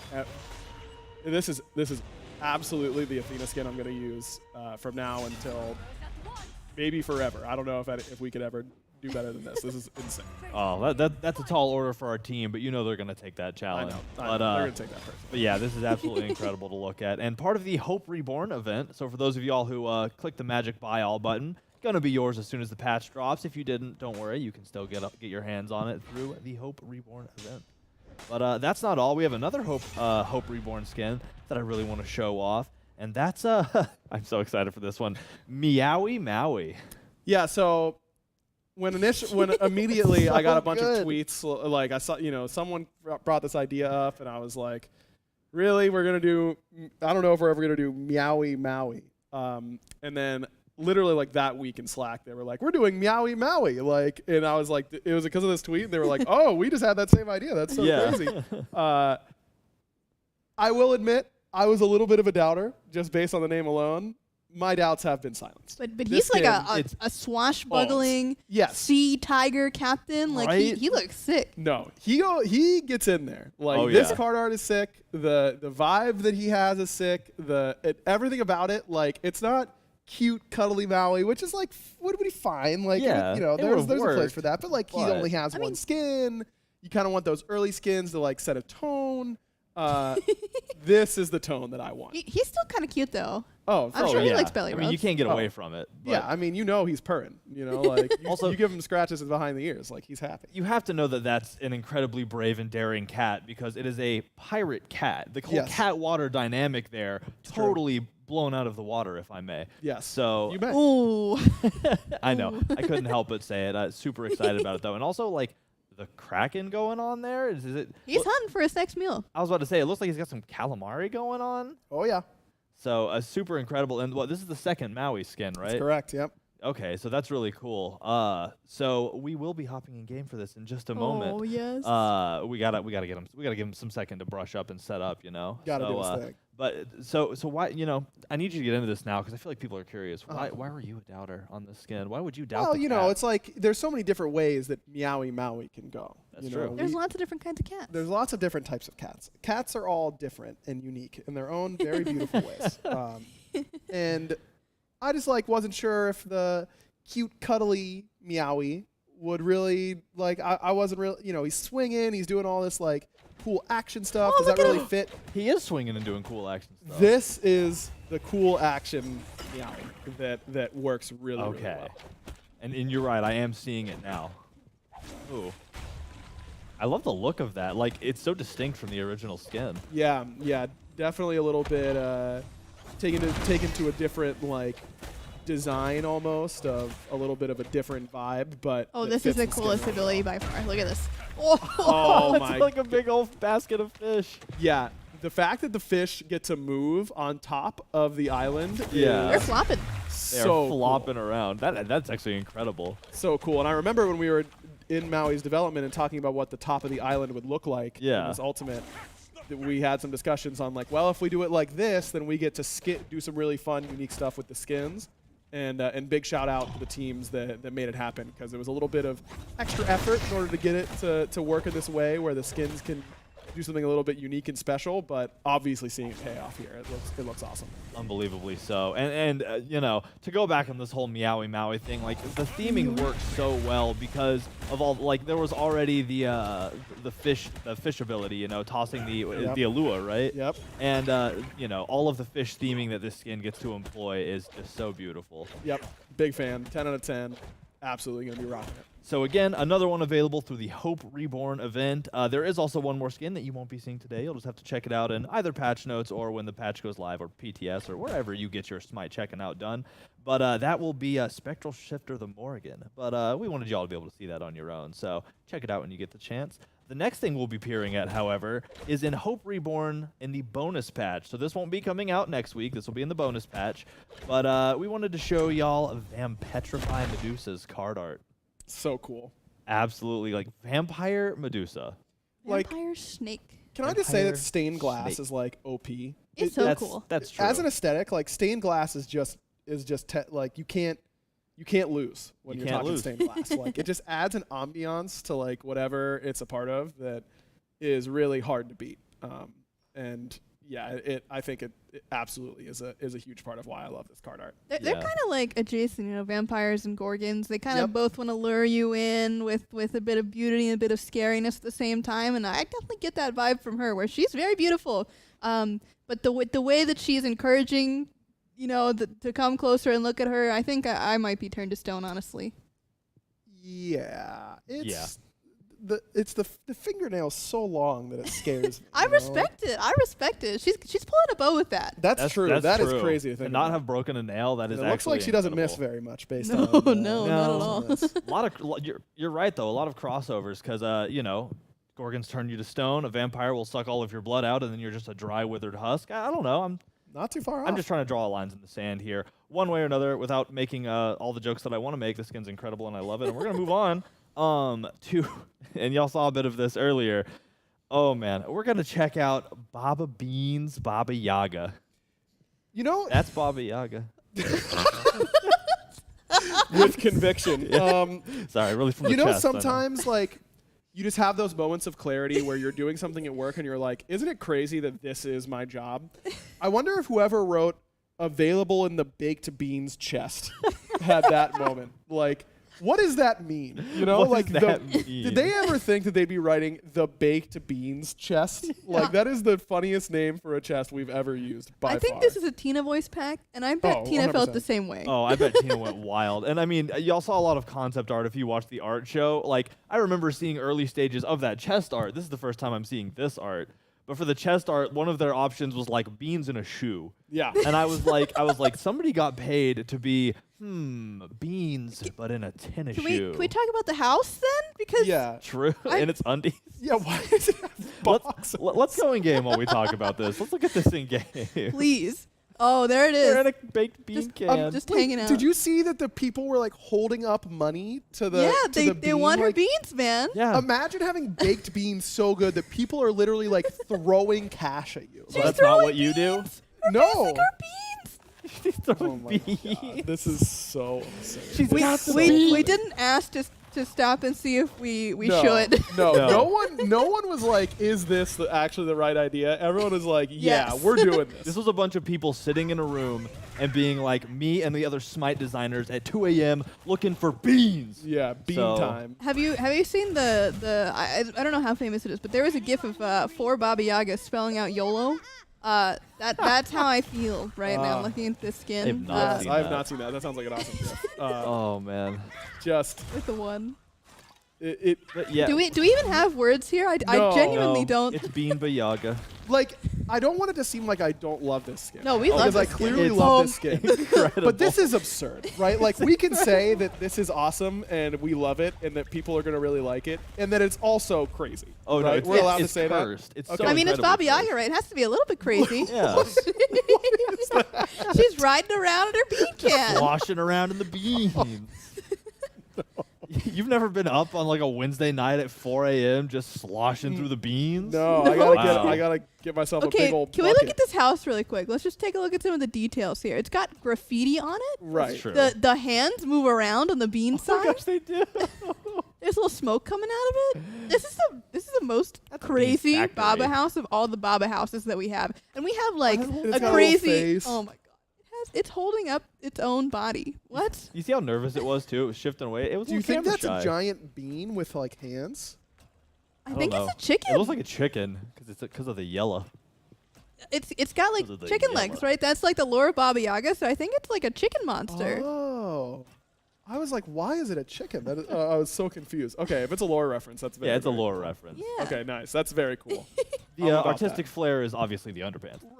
Right. Yeah, I mean, I'm Nothing sure else. that's a part of the There's lore no story. better way to do it, I think. And the small details on the can as well Yeah. are also incredibly Nutritional funny. It's facts. probably a little bit hard to read here, but there's yums, A lot of yums. Yep. farts, Okay. Yeah. A magical sure. fruit. Legumes. tears, Lagoon. salty. Yeah, 100% salty. I admittedly, from this angle, from like the above angle, I thought that they were just artistic squiggles for the sake of it. Looks there no, are words there. as our team always does, actual filled out can. So, all right. Well, you thought we peaked with Athena, but I think we've peaked here. So I can't wait for burgers and beans and hot dogs to just be throwing it down in arena. Yeah, if you thought the burger or like the fry burger like Xing Chen like was going crazy, like this is This is just- next level. It's next level. It's doing it. It's built different. It's absolutely beans. Well, super cool, and that's the last skin that we have to show off here, and a good one to end on, I think. How could we ever follow that up? Yeah, you know? as might have been mentioned, available in the baked beans chest. Woo. So Yep. if Go you're get that baked beans chest. baked. Yep. Tell all your friends to buy some baked beans. Gotta go open a chest of the baked beans variety. in Smite baked beans. Now that we've nailed that one in, Yeah. So real quick before we move on to the final segment of our show, which I know a lot of y'all have been waiting for, looking at a new goddess. Very quick quality of life update I'm excited to share. With the release of Chel, we figured, you know what? It's a little overdue.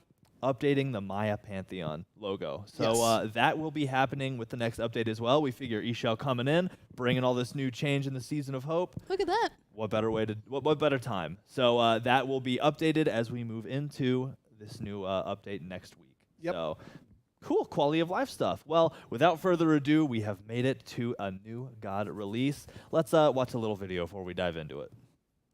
There are many stories about Chel, and her faces are as myriad as the phases of the moon. Among some tribes, she is known as the Great End or the Red Rainbow. Among others, she of the pale face. But she is perhaps best known as the Lady of the Rainbows. Whatever her sobriquet, Chel is a goddess of facets. The moon is within her purview and fertility as well. She is associated with life and medicine, but death walks in her shadow. All the colors of the rainbow are hers to command, but she weaves them into catastrophe for those who dare stand against her. She commands the storms to wash away those who anger her, but brings the rain to those who need it. But though her roles are many, she takes her responsibilities seriously. It is said that Chel was there at the beginning of the universe, and that her children, the Bacabs, took the form of jaguars to race to the edges of the world in order to hold it up. Chel herself often takes the form of a great jaguar to achieve her ends, such as when she fled her husband, the sun god, or made war on her enemies. With her spindle, she guides the motion of the universe, weaving together the formative elements of existence so that creation rises from destruction, and vice versa. But now, that ancient cycle is under threat. The pantheons are slow to confront the foe before them, and their petty rivalries and grievances endanger all that is. Thus it falls to Chel to paint a picture of hope and light the way to a new dawn, whatever the cost.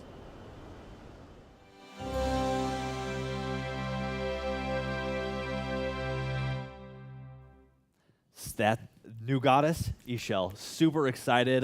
We've actually, some of y'all, or a lot of y'all, hopefully, have seen some of this already, as we wanted to release some stuff early, you know? Y'all were able to see Chel at first when we kicked off the Season of Hope with the first update, and now that we've moved into our second update, we wanted to be able to give y'all a little more, and we enjoyed getting to tease some things early because we've been so excited about releasing this character, this excellent kit that was worked on, that we really couldn't help ourselves but to share some of this information. So without further ado, let's talk more about it with the designer. So Agro, what was the inspiration behind this? Man, I mean, Chel has just been such a big community request for such a long time because she's a huge deal within the Mayan pantheon. You know, so many really big figures there, but Chel really stood out. And then when you get into the Chel lore, you know, this is only the second god that I've been the point designer on, and so for Maui, it was like very clear. It was like, here's the stuff that Maui did. Here's what he's known for. You know, it's very easily translatable. Yeah, his lore was the epic stories. Exactly. With Chel, it was like, she's the goddess of the following 75 things. Like, she is known for all of these things and is really important for all of them. And I'm like, we can't do that. Like, that is not really a possibility.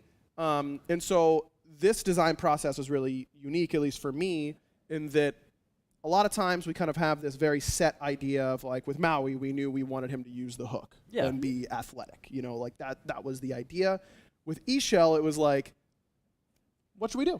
Yeah, you know? what's the path? So initially not having that clear, I'm clearly going to do this part of her lore, really was an interesting and really fun challenge, because normally it's come up with a couple kits within your band, but I had the opportunity to talk about, you know, here's a kit that's really focused on light, which is obviously the direction we went. Here's a kit that's more focused on, you know, medicine or like nature, and kind of contrasting those ideas.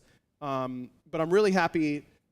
You go in knowing which kit is your favorite. Of course. The light weaving kit was absolutely my favorite because, you know, we have Neith, who's a weaver goddess. You know, Arachne is very close to weaving. But this idea of manipulating light and using that and kind of separating light out into their individual strands and then using those as your weapon was really, really interesting to me, and felt like it filled a unique niche that we hadn't had even among the other weaver goddesses or, you know, Ra, you know, sunlight, and all that kind of stuff. Yeah. Exactly. So I think that we always knew it was going to be a little bit, it's kind of a hard band to really nail down of like, yeah, she's using these colors as ribbons of light that she's then, you know, weaving through and weaving together. But I think it's a huge credit to the animation team and the effects team and the tech art team in order to really sell this character fantasy of you have all of these colors at your disposal and she is constantly in motion, just using all of these things in a different order every time, a different setup, but always having something to do. I think really, really paid off in a really fun, unique way. I'm very happy with how it turned out. Well, from what little I've seen, that does appear to be the case, and I'm excited to share more. So as we continue to do new fun things on the show, Lermy, you want to take us in game? Let's go. Let's go. That's the stuff right there. There she is. There she Chel. is. Rainbow in the background. Yeah, I mean, the modeling team just, I'm going to gush about all the different teams who worked on Chel because like I said before, like the designers work very, very hard on the gods that they're taking point on. Absolutely. It's it's months worth of work. It's a huge focus. Yeah. But we definitely get too much credit for like, you did all of this. And I'm like, I didn't make Maui look awesome swinging on the hook. That was the animation team. Yeah. You know, I didn't make Chel's effects look great. That was Shane on the effects team. Like, it takes so many people to really get involved and make sure that it's feeling the way it turns out. And yeah, I'm gonna shout out like a million people during this for sure. But well, they all deserve the credit, and let's show off their work. Lermy, let's see this kit in action. Yeah, let her rip. All right, here we go. Your end is here. Yay. Yeah, I think that would have killed him. Yeah, shout out to that combo, by the way. You almost look like you've done that before. Yeah, well, only a couple I've times. definitely gotten hit by that for sure. A little gray screen simulator combo there. Oh yeah. So all right, well let's dive into it one step at a time. We got to start with the basics, and by that I mean basic attacks. So. Not like Maui, where we pushed the envelope a little bit. Very standard. Except for with the design. Look at those colors. Well, yeah, of course. Visually, absolutely incredible. And I'm gonna say his name a lot during this, but worked with Shane from the effects team on Maui. Shout out to Was lucky Shane. enough to work with him again for Chel. I think that he just continues to outdo himself. This was always going to be a very visually demanding kit. Mages usually are. It's a lot less physical animation, Movement, a lot more yeah. effects-driven stuff. Of course. And he really stepped up and I think absolutely went crazy on this god.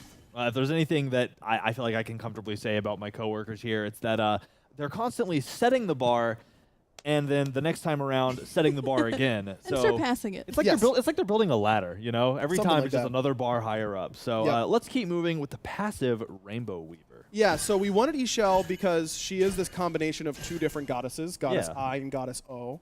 And they have, Goddess I is much more benevolent, and that's where a lot of the medicine and healing and all that kind of stuff comes from. We wanted her to have some utility aspects and some team play that is not just pure damage, but we wanted her to very clearly be a damage mid laner. Okay. Kind of think Baron Samdi, but less utility, more damage. More damage. Got it. And so her passive is the Rainbow Weaver. So every time she affects any god, whether it be herself, an ally, or an enemy, with an ability, she gains a stack, which is a color of the rainbow. And once you get to 6, which is the max number, you enter your passive state, which is this beautiful staff. Your passive icon is lit up, all that kind of stuff. And whenever you have your passive charged, your next basic attack will be wider, have no basic attack penalty, and deal bonus damage based on her magic power. So it's increased magical power scaling on that next basic attack. And this is a passive that, we have a lot of mage passives that interact with basic attacks, like Agni and Nuwa. Yeah. But those are more centered around either, in Agni's case, basic attacking and then using abilities, or in Nuwa's case, all using your basic attacks to set up for your abilities. I wanted this ability to feel, or this passive to feel like I'm combining all of my abilities in this unique way every single time, and then when I enter my passive state, I just get to fling out this really quick little burst of damage and keep going in my combo. And it allows you to, it feels almost like an ability more than a passive. But I think that's a really fun design space to really explore are these passives that are really integrated throughout the kit, but then just have this one big burst effect, and then you feel like you've augmented what you did in a really, really fun way. And the basic just feels so fun to use. The animation team, this little spin they came up with, I think is absolutely awesome. And whenever you get to just toss one of these, and then when we get to the ultimate, you'll see how it interacts there. But it's pretty easy to quickly gain a lot of these because, as Lermy's showing, by hitting 3 Odins with this ability, you gain 3 stacks. So a lot of times with these abilities, we limit you to 1. Yeah. But we really wanted you to get rewarded for those big hits where you get, I hit a big knock-up or whatever it is, getting close to that passive. And then how it interacts with whenever you help yourself or help allies, I think really adds to the idea of this endless options along your endless color spectrum of ways to use your kit. In the rainbow tapestry that is her combos and such, seeing you weave together those abilities with those auto attacks, it's going to be so cool to see people take that and adapt their style around that. So really excited for that. So let's get into ability 1, which kind of has 2 parts here. Part 1 being Gleaming Blast, part 2 being Threads of Light. So let's start with Gleaming Blast. Yeah, so Lerm, maybe we take off the no cooldown here to show show this one. So the AO1, if you would just fire it and not hit the Odin, is just a very simple line skill shot. It is one of the lowest base damage abilities in the mage class. It's basically, you can compare it to like a no corpse explosion with one of the prettiest from Opwash. targeters. Yeah, can we talk about this for a second? Oh my god. Again, that's FX. FX. Nuts. Yeah. Yep. Big Shout out praise Shane. to y'all. So sorry. Anyway, continue. No, by all means. But you know, we have these abilities in the game that I really like. Abilities like Screech from Kamazox. Yeah, of course. That give you this very simple presentation of hit this very clear, easy to understand line ability, get something in return. Yeah. And I also think that something like Yamoja, where she has 2 different variations of the AO1, yeah, that's super cool. It is. And we don't have that many instances of that. So kind of combining those 2 ideas, we came up with this Gleaming Blast into Threads of Light. So if you hit an enemy god with Gleaming Blast, your 1 switches to an entirely new ability and becomes this. An amazing rainbow triangle. The Threads of Light. This was Twitter. On Twitter. We might have shown this one on Twitter a little bit. It is one of the coolest looking abilities in the entire game, and the idea being that she separates the colors into each of the 6 that she uses, and they kind of spin together and then all blast at once. And enemies in the point there, you can see in the triangle of the preview, enemies that are hit by all the beams where they converge take a little bit of bonus damage, but this is damage in that area. Got it. And then any enemies, you got to spawn an Eshel bot. Enemies that are facing the orbs when they detonate are blinded. I believe it's bot shoot 14. I hope that I am in the right spot for this. We'll see. Yeah, you are. Oh, there we go. So it is not raw blind exactly, Yeah, not because exactly. raw blind is incredibly long. It lasts for 5 seconds, but it just fades out over time. We wanted to have something a little bit punchier, more like oh man, but then it's gone. Yeah. Didn't want to go with pure white light because we burned the retinas of all of our playtesters plenty of times. Yeah. Hopefully, workers' comp covers the eye surgeries we need from Odin's that. going to need some glasses, probably. Absolutely. But it really does achieve this really fun effect where it is not like Loki AO2 that, is kind of a obfuscation more than like a true a partial blind. Yeah. This is the second true blind in the game where it is going to fully remove everything from your screen. It is important to note that there are some differences between this and raw blind in that you can still you keep your HUD elements. Yeah. That's something that gods made in 2012 are going to be different than gods made in 2023. No, impossible. I think this is the better way to implement the blind so that it feels like you still have some option. But overall, I'm really happy that blinds have been getting pitched. That's one of the top fan requests that we get all the time. When are we getting another blind? Shout out to my man F. Dot for every God brainstorm he was ever in with me. He pitched a blind for every single God, one. and I followed suit. And I'm happy to finally get one in here with Eshel. Aggro, hero of the people, champion of the people. You say that until people get blinded and they hate it and they're like, why did they add another blind? And you realize why we've done 2 blinds over 10 years. Yeah, fair enough. So, well, cool. Let's keep the train rolling. Lunar Invocation. I think we saw this one a little earlier. Literally space and the moon, if I'm not incorrect here. Yeah, so again, of the million things that Eshel is associated with, she is very closely associated with the moon. That is very much a goddess eye aspect of it. Cool. Oh my gosh. And we have a Willish in the same pantheon. Yeah. Right. Who is an aspect of the moon, moon goddess. And I was really thinking it wouldn't make that much sense to not have any synergy with a Willish if she's in her pantheon using a moon ability. Yeah, right? She should be able to set up for a Willish, right? So I hadn't even thought about it. Yep, that was the whole idea behind this ability. So Eshel places down a lunar summoning area, and it does nothing when you first deploy it. It fills to full. It goes from new moon to full moon, which is following so the crescent. Shout out to Ali from the animation team for making sure we were going the right way from right to left instead of left to right. And then once it detonates, it damages and knocks up enemies in the area. Yeah. And it will also heal any allies in the area. So Okay. that's where when we say things like affects an ally with an ability, you can see Chel places it underneath her own feet, and her Odin, she gains 2 passive stacks because she would have healed herself and the Odin. That's really cool. It's not a huge heal. I would not she's going to be a low tier healer, a lower tier healer. In the assault tier list, she is not a tier 1 healer. Not an Afro. No, not an Afro, Hell, or Raw. Yeah. But it is it's a small burst heal that is nice, but not a core factor.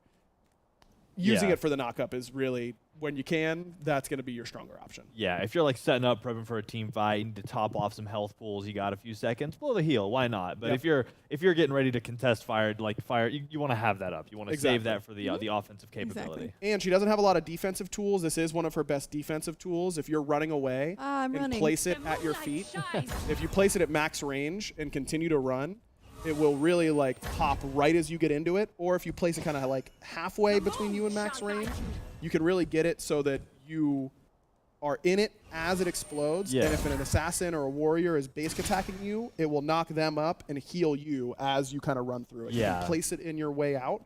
And it acts as a very good self-peel tool. Yeah, they really have to make the choice. Like, do I follow, take the knock up, and keep trying? Do I completely back off? Like, a lot of cool playstyle possibilities. Awesome. So let's get into the third ability named Rainbow Crash. Yeah, okay, so if she's a goddess of rainbows, right, and we're using a lot of light, she has to have a rainbow arc. Of course. That was just a non-negotiable for me from day one of selecting this kit. So she lobs out this arcing rainbow projectile, which again looks phenomenal. Yeah. It damages and roots enemies in that area, and then spawns these orbs of light that pop out, one for each of the 6 colors of the rainbow that we're using. Yeah. By the way, to get ahead of the 6 versus 7 colors of the rainbow, Roy G. Biv and all that kind of stuff, that was a long internal debate. We feel comfortable with the rainbow is an infinite spectrum of colors, right? There isn't one number of colors in the rainbow. Yeah, it's a lot. And if we are going to be interacting with the colors of the rainbow as much as we wanted to in this kit, with the passive stacks, these orbs, the orbs on the BO1, all that kind of stuff, it is so much easier for our it just felt so much cleaner and looked better with 6 versus 7. So I respect my man Roy G. Biv, I do. But we felt that this was the better direction. Yeah, and like you said, take the color picker, click anywhere, click any 53 spots on a rainbow, you're gonna get different colors technically. Infinite. So yeah, so going with 6 it's fine. It was the right decision for us artistically. Yeah. Anyways, the 6 orbs come out here, and this is something a little bit different. So obviously, you've got Discordia that kind of pops these orbs out from her one, but those are damaging for enemies. These orbs do no damage at all to anyone. And enemies, in fact, Lermy, if you have Chel shoot her 3. This isn't going to make anyone run away, so we're good. Yeah, you're good. You can really barely see them because they don't matter to you ghostly as an enemy. You don't have to interact with them. You won't absorb them, anything like that. It's for Chel and her allies because they gain movement speed upon absorbing these orbs of light. So again, going for that utility identity. All your Odins are now stuck there. They've I think that nice, there you go. Getting some of that utility and just tossing this out and having allies, try and run to these orbs to grab them. It has been really fun. Yeah. Chel also gives herself movement speed on cast and then gets more movement speed on picking up an orb. So again, no traditional movement ability, but giving her some good self-peel tools with being able to put the 2 underneath her feet and giving herself some movement speed here with the AO3. And you can only ever pick up 1 orb, right? So you're not ever stealing orbs from your teammates. No, you can. If you've absorbed 1, any further ones will pass right through you. So if you're right dead, right there, dead in the center, you won't pick up a whole bunch of orbs all at once. Absorb them all. You'll just grab 1 and and let your allies pick up the rest. Yeah, well, man, not only is that ability so pretty watching all of those colors bounce around, but I like that all of the escape in this kit is built into how you utilize the other abilities. It's very utility-based. I think that's really cool. Again, I'm a huge fan of skill expression, watching people show off how they take a kit that could be perceived 100 different ways and kind of ebb and flow with what they think is best for their situation. It makes for some of the best watching and some of the best feeling for Smite play for me. So really excited to see so much potential in this kit. And real quick, because you're affecting an ally with an ability, if you pick up an orb or your ally picks up an orb, that's a passive stack. Passive stack. So again, ways to get your passive stack throughout the game by affecting your allies, not just your enemies. Excellent. Well, this ability being called a Rainbow Crash, really cool. Kind of feels like you're getting punched in the face by a rainbow. A little more daunting title for the ultimate, Great End. And another gorgeous targeter. Another gorgeous my target. God. Unbelievably so. Yes. Just 10 out of 10. Yeah, Great End. I knew that's what I wanted this ultimate to be called, regardless of what the ultimate ended up doing. Her name, in some translations, you know, her various names that she would go by, Great End was one of them. And, like, that is so metal. What like, a title. That is so sick. Like, come on. Great End is just so sick. Yeah. And this ultimate has been unbelievably fun to use. So you go up into this channel. She's channeling this intense rainbow energy in that beam. It's a constantly ticking beam. You are freely able to move during this time, and I believe you do not have a backpedal penalty during this time. It also instantly charges your passive. And then there are two pretty unique ways to there are two pretty unique things that this ultimate does. Okay. So it obviously damages enemies with each tick. Yeah. It will heal allies that you hit, and if you're healing an ally, then Chel herself will also be healed. Okay. And that's a missing health heal. So it's stronger the lower your ally is or the lower that you are. But great clutch heal. Don't want it to feel like a free drain tool if she's healing from damaging enemies, all that kind of stuff. It just ended up being really potent in the 1v1. Yeah. In order to get the heal for yourself, you have to be selfless and heal an ally. But if you normally just channel the ultimate, it lasts for 3 seconds. And this little time wheel around the edge right there, right in front of where she's channeling it, displays your time remaining on the ultimate, which is very clear and looks great. And very cool. If you hit both an enemy and an ally with a tick, it doesn't count against your timer, so to speak, allowing you to cast this for up to a maximum of 6 seconds. Ooh, so you get to double your ultimate duration if you can line up your beam. It is not as easy as it sounds like it will be. It does end up, you know, these ticks are pretty quick. They are a little bit slower than a noob assault, but still pretty fast. But with people moving around and all that kind of stuff, but it allows you to make these huge game-changing ultimates happen. Yeah, but especially in team fight. You really have to get used to how it's going to feel, how it's going to line up, all that kind of stuff.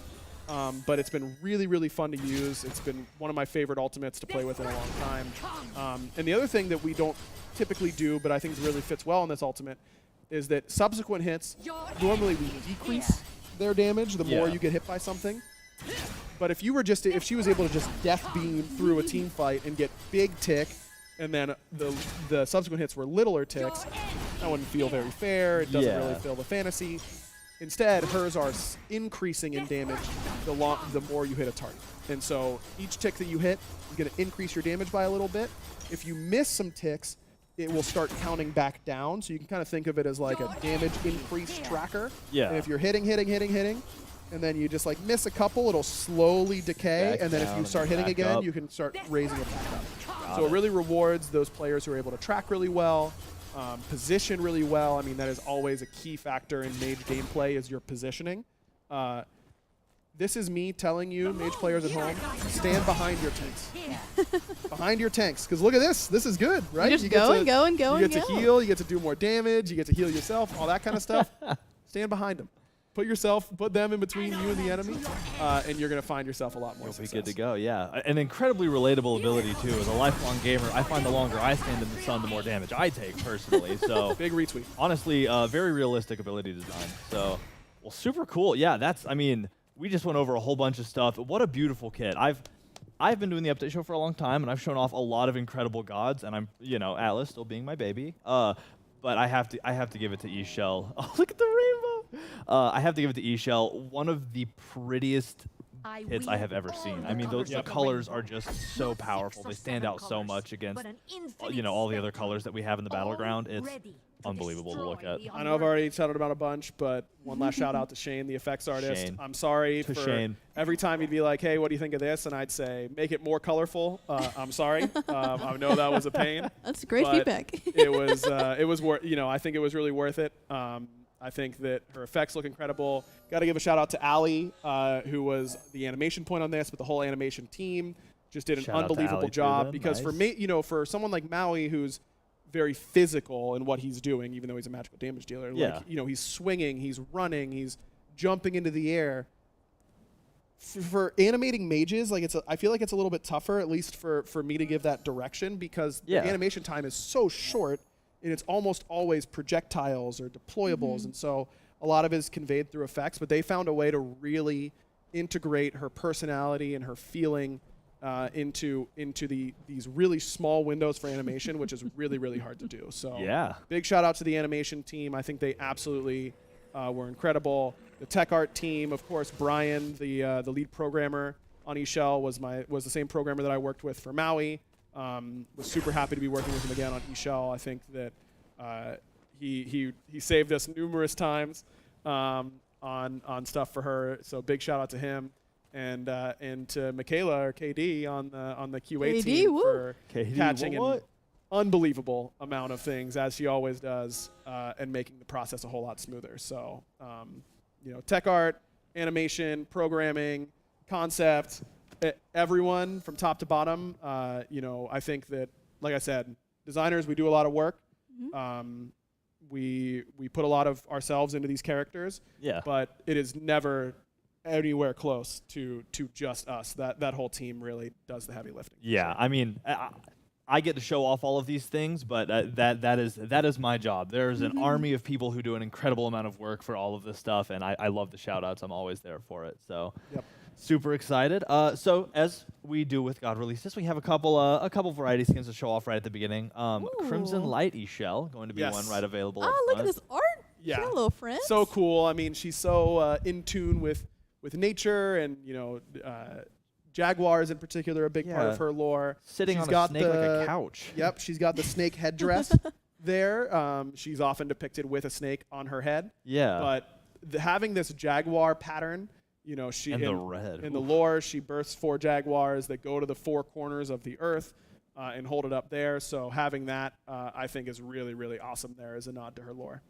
That's super incredible. I also love the hair. I didn't say this in game, but she has the best hair. All right. Yeah. So, and to clarify, because I've seen some people talking about it, the shape is because it is a clip that she is using there on the bottom in order to hold the hair in that shape. It isn't, just magically, which is well within our license, in my opinion, for her to have hair that can just magically hold itself as a goddess. But it is clipped in that way because it's a crescent of the moon. For those of you who are looking for cosplay opportunities, there's a clip. You're good. Yeah, you're good. You don't need to learn magic. So next up, we have the Ascended eShell skin, part of the Year 10 pass. This art is just. That is. She's scary. Dominating. Great end. Are those indeed. people on fire? Well, if they are, they deserved it. Yeah. Because she is the judge, jury, and executioner. Yeah, I mean, come on. This color Even palette more rainbow. is just so good. How could we do a rainbow goddess with a rainbow skin, Yeah. Gotta do it. You could not have not done that. Double Yep. negative there. Sorry. Man, that is so great looking. Yeah, it looks absolutely awesome. Again, I'm just a fan of vibrant colors, Hard to and not absolutely excited for it. Let's check out the card art too. Just the plain old the default. Yep. Oh, I say plain. this but is not at so all. wonderful too. I just love all the little details, especially with all the background details. Like she has so many little priestesses just hanging out. Yeah, and Doing their stuff. what a contrast too, because I think that's an important character tidbit as well. The fact that she kind of pivots between rainbows, the power of healing, somebody who brings a sunshiny day and rainbows in the sky, to being the great end, to be like the rainbows equally have the power to destroy you and everything you stand for if it's not just. So absolutely incredible. And we also have some masteries we can see here too. Oh yeah. In Mayan mythology, rainbows were sometimes not they weren't the fun, happy, oh great, it's a rainbow. It was like it was a threat. It's a rainbow. It was no. This is a bad omen of like this could turn ugly at any point if that's what's necessary. So really playing up that idea, I think was really, really fun. I can imagine. And yeah, now we get to see the masteries too. So super exciting. And while we're looking at the masteries, time for me to call attention to something. When Marty came out, Martikaros came out, we kind of did a little impromptu Race to Diamond thing just for fun. We just thought it would be cool. And there were some people that really took to that. Y'all, turns out, Lermy is not the only person who guns for Diamond right away. We have some really excited people who love to get in and get their hands on these new gods and really get the kit filled out, get their wins, and get that Diamond skin as quick as possible. So we're bringing back the Race to Diamond with Chel, except a little more formal this time. We wanted to give y'all a heads up instead of just dropping it for fun. So when Chel releases next week, we will be having a Race to Diamond. There will be more information on our socials, so keep your eyes on that, like Twitter and such. But there we'll have a prize for people who make it to Diamond. Again, all of the specifics will be in Twitter, so keep your eye out for that. But we will be doing a Race to Diamond, so prepare yourself, prepare the snacks, take a day off, and get ready. Good luck. Yeah, You're going to need it. Yeah, you're taking Tuesday off this time so you don't lose? I don't take Tuesday off, and I got on the Marty list, so. That's true. No, Lermy is an unprecedented fierce grinder. competitor right there. For sure. Good luck. Awesome. Well, that does it. What a beautiful update show, literally, because of Chel. Yes. So super excited for all of that, for the balance, with some spicy stuff there, for G.I. Joe, for the new HUD coming back. So to end it, I got a few things I got to say first. One, PTS, you'll know it, you'll love it. There's so much stuff we want y'all to test out with the HUD coming back, with the new goddess. We have all the stuff we want y'all to get in and get your hands on. So PTS will be actually happening, pretty sure today, actually. For PC, though. For console, you're going to have to wait till tomorrow, but we're still getting it to you as quickly as we can. But so that'll happen, and make sure to give us all that feedback. We will be on the prowl for all of the valuable feedback for all these changes, as we always are, because y'all are great at finding things that sometimes we can't. To continue going on, now here's a spicy thing, and we save this for the end of the show. For as long as I can remember and I've hosted these, the show has been on Wednesday. That's no longer going to happen. This is the last Wednesday update show. We're moving to Thursday. Okay. So we figure, it's something that we're going to try out. We internally, there are a lot of ways this is going to help us plan and make a better show and get prepared. Like, our production people have always put in a lot of hustle for this show to make it look as incredible as it does. Yep. And we think that it'll help us be more prepared, help them be more prepared, and hopefully all of y'all will be able to enjoy it too. And it's one day closer to the update release, so you'll watch the show and then it'll be like 5 days until you get to play. So that's so super crazy. Excited to announce update shows on Thursday, starting with the next update show. Keep your eye on that. And last but not least, to close up the show, I mean, we got to talk a little more about the balance, and we got two incredible people here to do it. So we will have the Dev Balance show coming right after the update show. So stick around if you have any questions or you want to get some more insight on the changes made, because we have two incredible people who are going to be talking about it with y'all. Yep. So answering questions. Yeah. Well, thank y'all so much for the incredible show today. Thank you. It was really fun, and I'm looking forward to hanging out with y'all more in the future. Until the next update show, I've been Titan Dandy, and I'll see you next time. Peach it.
To the side, come on, step away.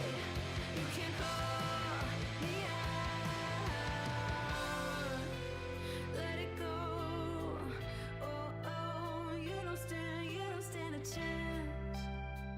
I'm the romance. Let it go. Let it go. You don't stand a chance. I'm the real romance. Let's dance. Oh, to the side, come on, step away. You can call me out. When you're gone, it's me, no one else but me. Get the hint, you're out. To the side, come on, step away. You can call me out. No one else but me. You can call me out. To the side, come on, no one else but me. Get the hint, you're out. To the side, come on, step away. You can call me out. When you're gone, it's me, no one else but me. Get the hint, you're out. To the side, come on, step away. You can call me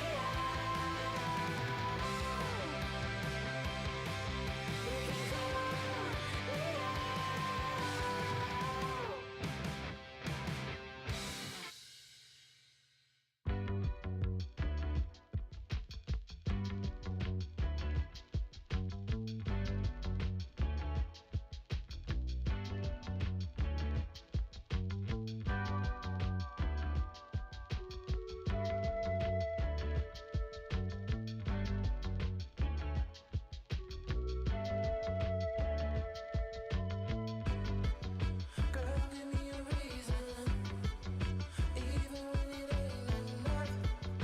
Holding and believing, show me what we got in love. Girl, give me a reason, even when it ain't enough. Holding and believing, show me what we got in love. In love, show me what we got in love. In love, show me what we got in. You said it all the time, you never like that. Put it in the trunk and never write back. Got my like, it's tighter than facts. Keep my light, ay, ay, oh.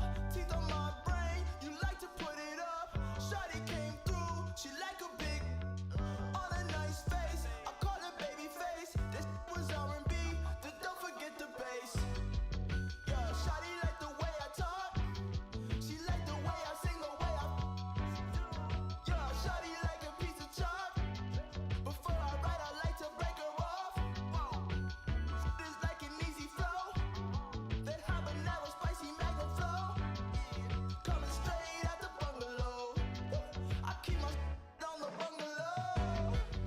Girl, give me a reason, even when it ain't enough. Holding and believing, show me what we got in love. Girl, give me a reason, even when it ain't enough.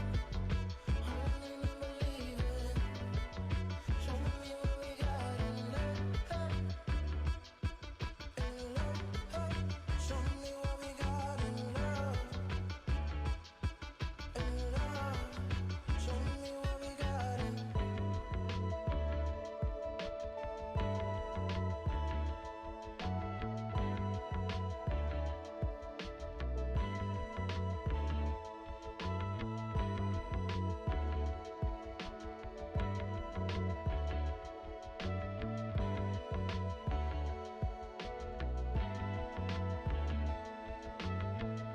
I'm torn up like some pieces of the paper. Don't burn up in the morning, let it taper. Inhale and let it out like reservations. Exhale and breathe, I'm praying for some patience. Proceed, I think I might, I think I'm as a kite.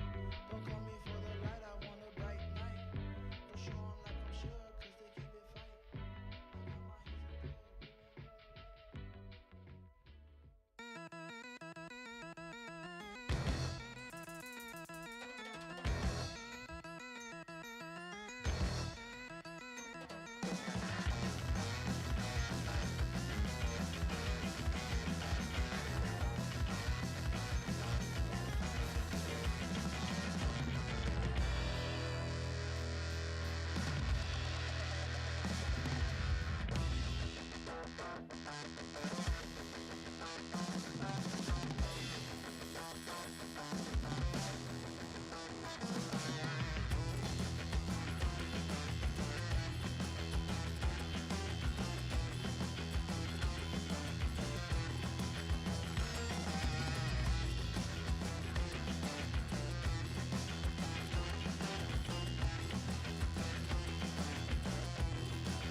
And what's up, That's a good intro. That's good. I use it all the time. Yeah. Welcome into the Season of Hope, the Lightweaver update. Dev Insight Show. We've got Aggro, we've got Lermy, and we've got Ven to talk a bit about everything that this new update has to offer. Of course, the end of the update, headlined by the newest aggro goddess in E-Shell. Yeah.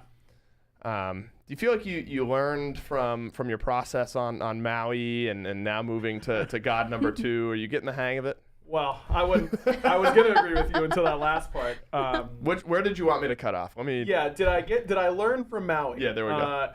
Yeah, things were very different on E-Shell than on Maui. In a way that, the first time you're doing something is always going to be more difficult, especially when it's spanning months, multiple departments, Right. All of these things. To describe myself as running around with a chicken with my head cut off would be generous to chickens without heads. Yeah. I can relate to that a little bit. it was absolute psychosis for a little bit there. E-Shell was much smoother.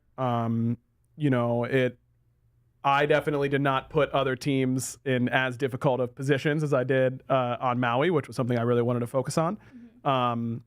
And every god has their challenges. We definitely had to make some pivots at times during E-Shell's development, and that is always kind of stressful. But I think that she turned out unbelievably well. She feels great. I think she fills the character fantasy that I wanted her to try and fill, and how her gameplay feels, and Good. I'm very, very happy with it. Yeah, I think Aggro's not gassing himself up enough here. I think he made a really fun mage, and especially a flexible mage too, considering she has decent CC, good peel, she's got healing, just fun all-around character that's really flexible in a lot of different ways. Then I know your exposure to E-Shell is limited now.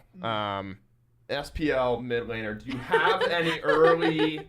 It's been 10 minutes. Is she viable? Yeah, right. Is she viable? Where is she on the tier list, Is that Ben? the world's winning? Have you seen any of her numbers whatsoever? I've been told the numbers. Okay. Yeah, I would say that she is probably very good. Oh, okay. Probably another Baron. So good luck with the balance on that one. Yeah, have some fun. Remember in Hey, chat. everything should be broken on release. I'm a fan of that. So more fun. Yeah, I'm excited. She looks Yeah, great. she looks fun. Visually, it looks amazing. Chat, remember to ask questions. We're doing 30, 45, whatever minutes of Q&A now. We'll sit here and chat. But if there's any questions you guys have specifically about this update, feel free to toss them out there. I got one. We'll get to them. Yeah, What Ben, was, go ahead. The favorite part about designing her? What was her, or your favorite ability, I guess? The ultimate was just such an easy slam dunk. It was just we don't have an ability that feels like this in the game. We know it'll play well in Smite. It looks good. It looks like it's very smooth. So. Yeah, it feels really good. Yeah. I think getting the AO1 BO1 loop when because that's really where a lot of the kit iteration went was how do we swap you from your first one to your second one. How frequently are we doing it? All that kind of stuff. And we tried a lot of different ways. And I remember the first time, Lermy, I don't know if you do, but I do. It was for a long time the gleaming blast, just a little kind of Hammer Screech looking ability. That was an 8-second cooldown for the majority of 8 to 10 seconds for the majority of the early development. And the first time we set it to 5 seconds, I was like, oh, this is it. You just feel like you can constantly I just gutted the damage, shorten the cooldown. There's a sliding scale, right? Exactly. Higher cooldown, more damage. You gotta keep the balance a little bit there. Yeah, and the second that we kind of discovered this super low damage, super low cooldown, spam to get this boom boom type of feeling, I was like, oh yeah, this is what very I was old looking for. Nox vibes that I got from that. It seemed really cool. I was a big fan of it. Very spammy in that way, for sure. Cool. Lermy, we do have a question ready from chat. I'm going to ask you about E-Shell. I think they're going to pull it up here in a second. But Lermy, I'm going to ask you about E-Shell and a specific Lermy nerf that could be happening at some point. How successful was the class buff with year, or how's the class buff with year X been?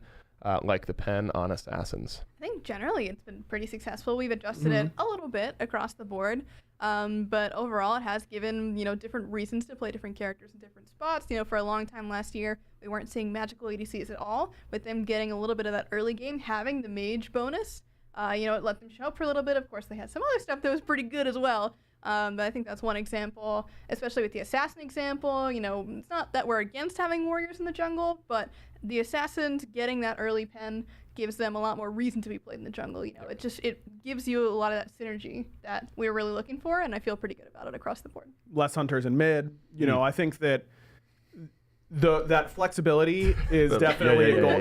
We like that. We like having picks that can be flexible, of and course. that you don't have to have a mage or you don't have to have an assassin in the jungle. But being able to more clearly define what these classes are good at, and also just gives us another, you hear us use this term a lot, like another knob to turn in the future. Exactly. Where, assassins are overperforming, we get to touch their class bonus, and that affects all of them without having to nerf these 5 assassins and make those 5 assassins feel significantly and not only worse. that, because if we're talking about, let's just use assassins as an example. There's kind of like 2 camps of assassins where you have your Kalis and Bakas, and you have your Thors and Tsukiyomis and other characters that are really focused on abilities.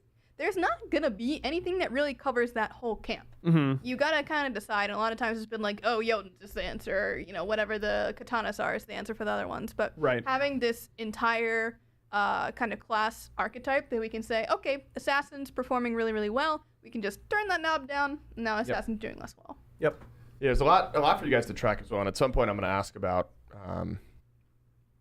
how you've taken feedback and things like that from the big healing update that we've had recently. Before we get there, I believe Aggro and Ven have a question from chat.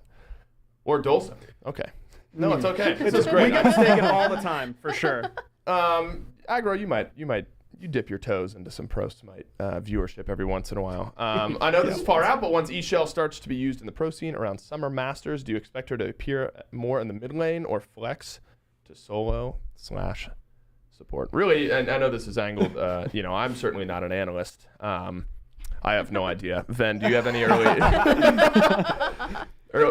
early indications, Ven? I know you really need to get in, feel the numbers, see the numbers. Some utility in the kit, some healing in the kit. Do you have any early thoughts, Aggro? I'm sure you two actually might have a mindset. And this is maybe just for God design in general, if you feel like there's viability in the other roles. But Ven, from your perspective, you think standard? Looking at her numbers right now, yeah, she'll be played in mid for sure. But gotcha. I'm sure. What jumps out at you? We got a big Numbia 300 here. With we like that. That's on the second one.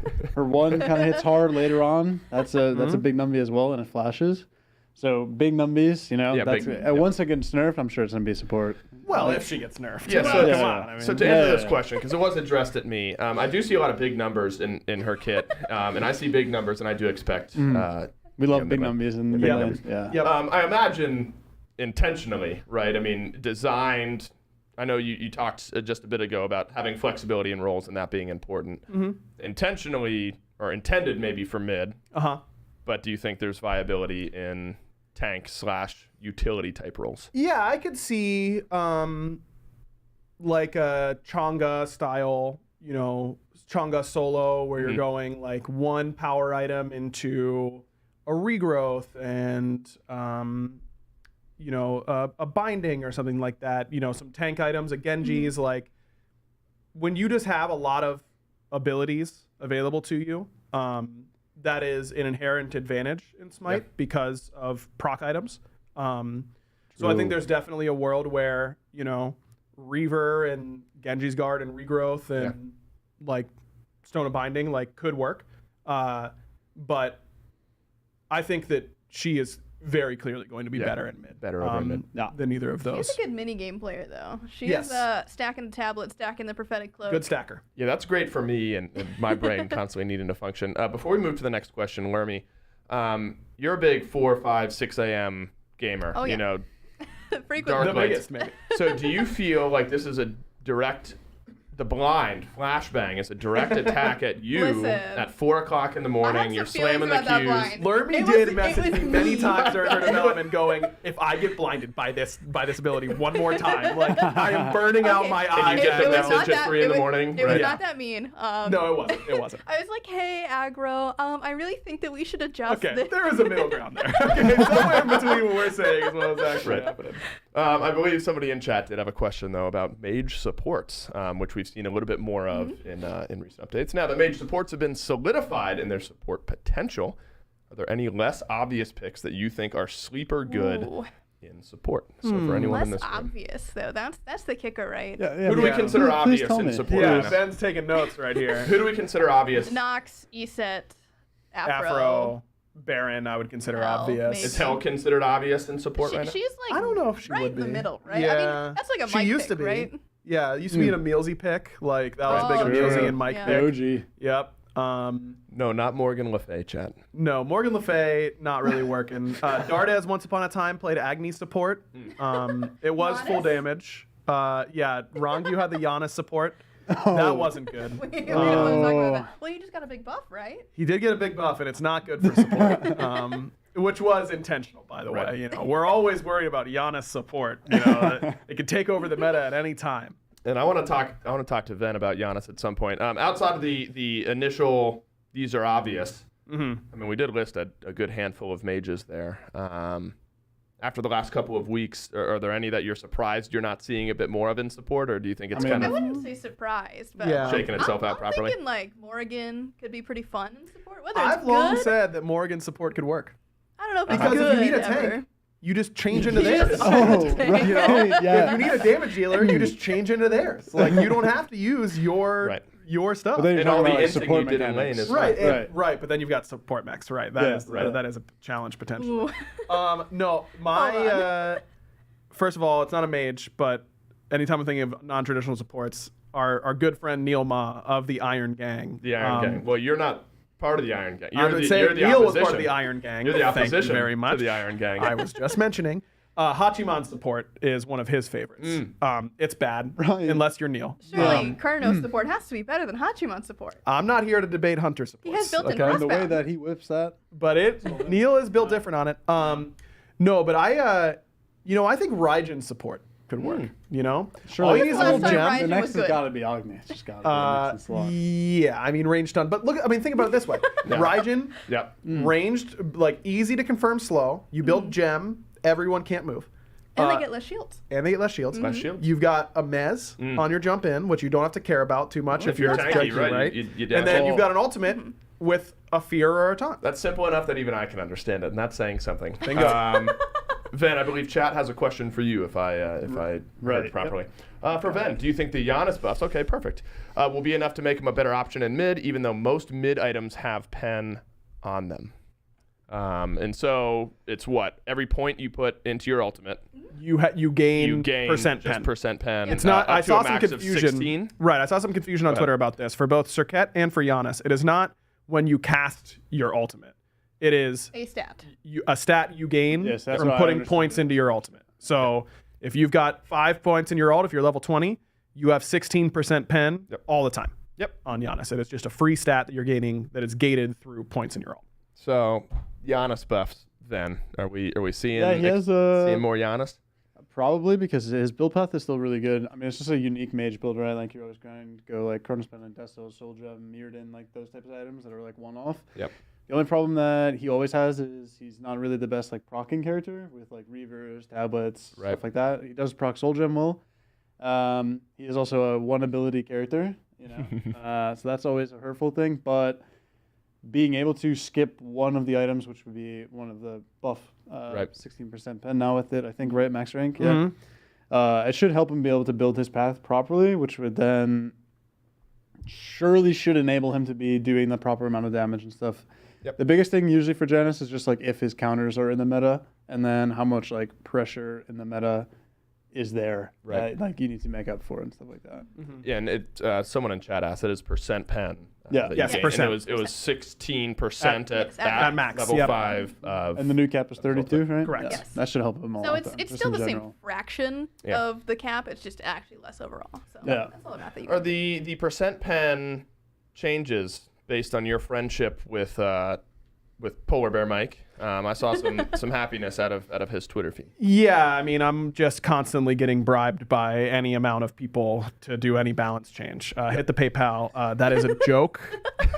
That is a joke. And somehow it'll still. I know. I knew it was a mistake as soon as I said it. No, Ben, you know the PayPal. They're gonna cut the. I know. That is also a joke. That second one was still clearly a joke. Yeah, no, it's I think that overall the pen changes, they feel a little funky because it's just been, increments of 10, 20 for so long. But we know that from messing with percent pen in the past on when before it was Obsidian Shard, you just got 33% and that was it. It was so easy to get that. And before that you did no tank damage. And after that you one-shot all the tanks. I think that by reducing the overall percent pen, yes, it is going to affect tanks more, but I think that it will noticeably change the amount of burst damage that people are dealing to everybody in the late game, which is something that, the community is obviously talking about a lot right now. And so, I don't think that there's never any one thing that we can go, nice, we solved this giant issue. not, Like right. one thing, it's done. But we think that this is a very good step in that direction. And one point to kind of jump off of that is that we are pretty happy with how the early game is right now. We feel like we're sitting in a really nice spot where the early game is just deadly enough where kills can happen, leads can be accumulated, but it also doesn't get too scary in the late game. And that's one thing that we want to, again, work on. And this is one step, like we were talking about, to making that late game a little bit more contentious. You're not getting one shot, two shot as much, at least. And that's our goal moving forward. And we've seen a lot of talk as well about, 9.5 last year and what that addressed and all that kind of stuff. And that obviously had a effect on the burst damage and how much and how quickly people died across the entire game. But that was much more early game focused. Yes. If you go back and read our dev notes during that time, watch that patch note show, we were really talking about leaving the late game less affected and really focusing on our early game, because remember back then people were just getting blinked on by junglers at level 2 and Which was successful. Right. It is still successful, Yeah, by the way. which still works. Still successful. Like, everyone was like, oh, early game deaths are dead. It's like, no, it just takes a little bit of time to get used to. Exactly. This change in a similar way where it's weighted towards one half of the game, but still going to affect the other half a little bit. This is more weighted towards late game burst damage, whereas 9.5 was more weighted towards early game burst damage. So hopefully with these two things, again, not saying we're done with it, but we feel like this is a good step in that direction. We're monitoring. You're also the type that leaves the volume on a funky number and not a 0 or a 5. No, volume is okay for 0s, 5s, and even numbers. We have talked about this so much in balance where we're like, Just how it looks. hey, we should nerf this by this amount. Okay, but it leaves it at a 2. Can we make that a 0? All the time. All the time. One of the big changes with 10.3 was some of the healing changes. I think there was a question for the devs about healing. With all the healing changes, what are the devs' stances on out-of-combat healing versus in-combat healing balance-wise? I know it's something you're probably monitoring after all we've seen. Yeah, so we've definitely been taking a very close look at stats for healers post Season of Hope launch, both their individual win rates and their specific healing outputs, and seeing how those two things compare. Per mode. Per mode, per skill level, all that kind of stuff. Overall, healing has gone down significantly in every mode. For some characters, way more than others. For some characters, way more than others. Like we said on the patch notes show, Afro, Afro and Guan, the only two gods that are getting healing specific nerfs. You can deduce pretty safely that their healing numbers were higher than we wanted them to be post Season of Hope change. Overall, I think for such a massive, drastic change to the healing system, I would say, for me personally, not speaking on behalf of the whole dev team, but I'm pretty happy with where we've landed right now. Obviously, a lot of adjustment to do on specific gods, but I think that if our goal was to reduce the overall sustain in the game and still keep the characters who have Sustain as part of their identity interesting and fun, but just in different ways. Yeah. I think that I'm pretty happy with how close to that mark we've come so far. Well, it's an incredible undertaking, right? And what do we say? A terrifying one. 70 gods. Basically, half the gods in the game or more have healing, so it's in some manner or another. So considering the amount of changes that we did, I'm honestly very, very pleased with how just close we were with a lot of the things. Of course, some of them we weren't so close with, but that's okay. Sometimes we we need the data to back it up. Those feelings, and we certainly did get the data for some characters in particular, not going to mention any, but things like that will happen, but we're always quick to adjust. We're always looking at the data, and we want to keep making the game fun for everybody, so keep giving us the feedback. More than happy to hear those kind of things, and if we haven't done enough, let us know and we'll keep doing more. Now, Aggro, I have a question for you, and this was asked in chat a little while ago, so sorry, production. Obviously, a design cycle for a god takes a little while. Yeah. I'm sure you began eShell. Yeah, when did prior I to begin? 10.3. Yes. Of course, way prior to 10.3. Yeah. There's some healing in her kit. Mm-hmm. How did that timing with the 10.3 healing changes affect the overall design process with the god with healing in their kit? Yeah, it's a very good question. We knew that this was going to be a goal for 10.3 pretty early. In the way that early playtesting goes for new gods, numbers are just in flux like constantly. All the time. So much. And once we knew the general scope of how hard we wanted to nerf healing, she was probably one of the first gods that had their healing numbers reduced because I was just in there changing numbers multiple times a day, every day. But yeah, my pitched numbers for her abilities were based on old healing values, and then I had to change them to the newer healing values. It was the same for me and Martikaras, right? But the difference with Martikaras is he was out the door by the time that 10.3 was going to ship. You had to have your nerf ready to go. I know. I was like, I designed it to be 1%. You're telling me it has to be 0.8? What the heck? Yep. I know. I was, of course it has to be that way because he has lifesteal, but it is what it is at the end of the day. He's not supposed to heal as much as he was, so had to get nerfed. And something people might the difference. find interesting is that we do things like that even when there aren't going to be big systems changes. Like when we're releasing a god, we kind of know like, okay, if they're weak, these are the things we're probably going to buff. If they're strong, these are the things we're probably going to nerf. We have that plan ready. And we have those numbers like literally, like I have them in a doc for eShell. Like if she's strong, I want to do this. Yep. And if community feedback is saying, I thought a lot of the strength was going to be in one ability, and then they say it's in a different one, then those are all, we're not locked into those by any means, but we're not like, all right, they're out the door, and I'm not going to think about them at all. Like they need we're it done for a day or two. Yeah. It's just interesting timing with how heavy of a change that was to the game, and given her release, and I'm sure where you were in the life cycle. I believe chat has another one for us here. We'll move on to Ven. Who do you think is going to be the next food skin? I'm hoping for boiled egg Zhongqi. One, are you on board with boiled egg Zhongqi? No. I prefer fat egg. That's my preference. Yeah, there you go. Iconic phrase. Next food skin. What do we have? We have Odin, Baka, Baba, Xingchen. I think that's Baba. That's technically it for the new brand of foods. Yeah, so it's gonna be. Do we count Bun Hats as a food skin? No. He's a baker. He's gonna be full he's food. not food. Yeah, he's got to be full food. These are so hard because I don't know which skins are like out for sure. So I'm always so scared to say. We don't keep you guys not safe that I know there. him. I think we're good. Isn't there? I'm guessing swear next to God one's gonna this be is Hunter. released. It's gonna be another. Yeah, Boy, I'm gonna get in so much trouble if it isn't though. I'm just not gonna say. I know it's real. It's gotta be. The skins No. that we have. Better safe than sorry, right? No, I'm just sending it. Sorry, AJ, if we haven't released this one, but I'm like 99% sure we have. Isn't there like the cereal like Kukul Khan? Oh yeah, that's a mascot. Oh, that's out. Yeah. Okay, yeah. It's like a cereal. That's not the a same thing. But see, No, he it's not. is not a He's not cereal. food. That's true. Oh, I see what you're saying. Okay, yeah. Kibo has an ice cream skin where That's he's not ice the cream. Oh, and so does same, Ymir. though. But it's a little different. It's a little Ymir different. has an too. ice cream skin. Medusa's a gummy worm. Does she? Yeah. Oh, I don't know It's a if sweet I've ever skin. seen that one. Okay. Yeah. but Unlucky. is it really a gummy worm though? No, it's not like It's a a gummy food skin. snake. Yeah, it's gotta be Yeah. like a full food. These are skin. like hot dog based skins, I've realized, right? Odin's the hot Well, dog. Baba Yaga's got bacon. Right.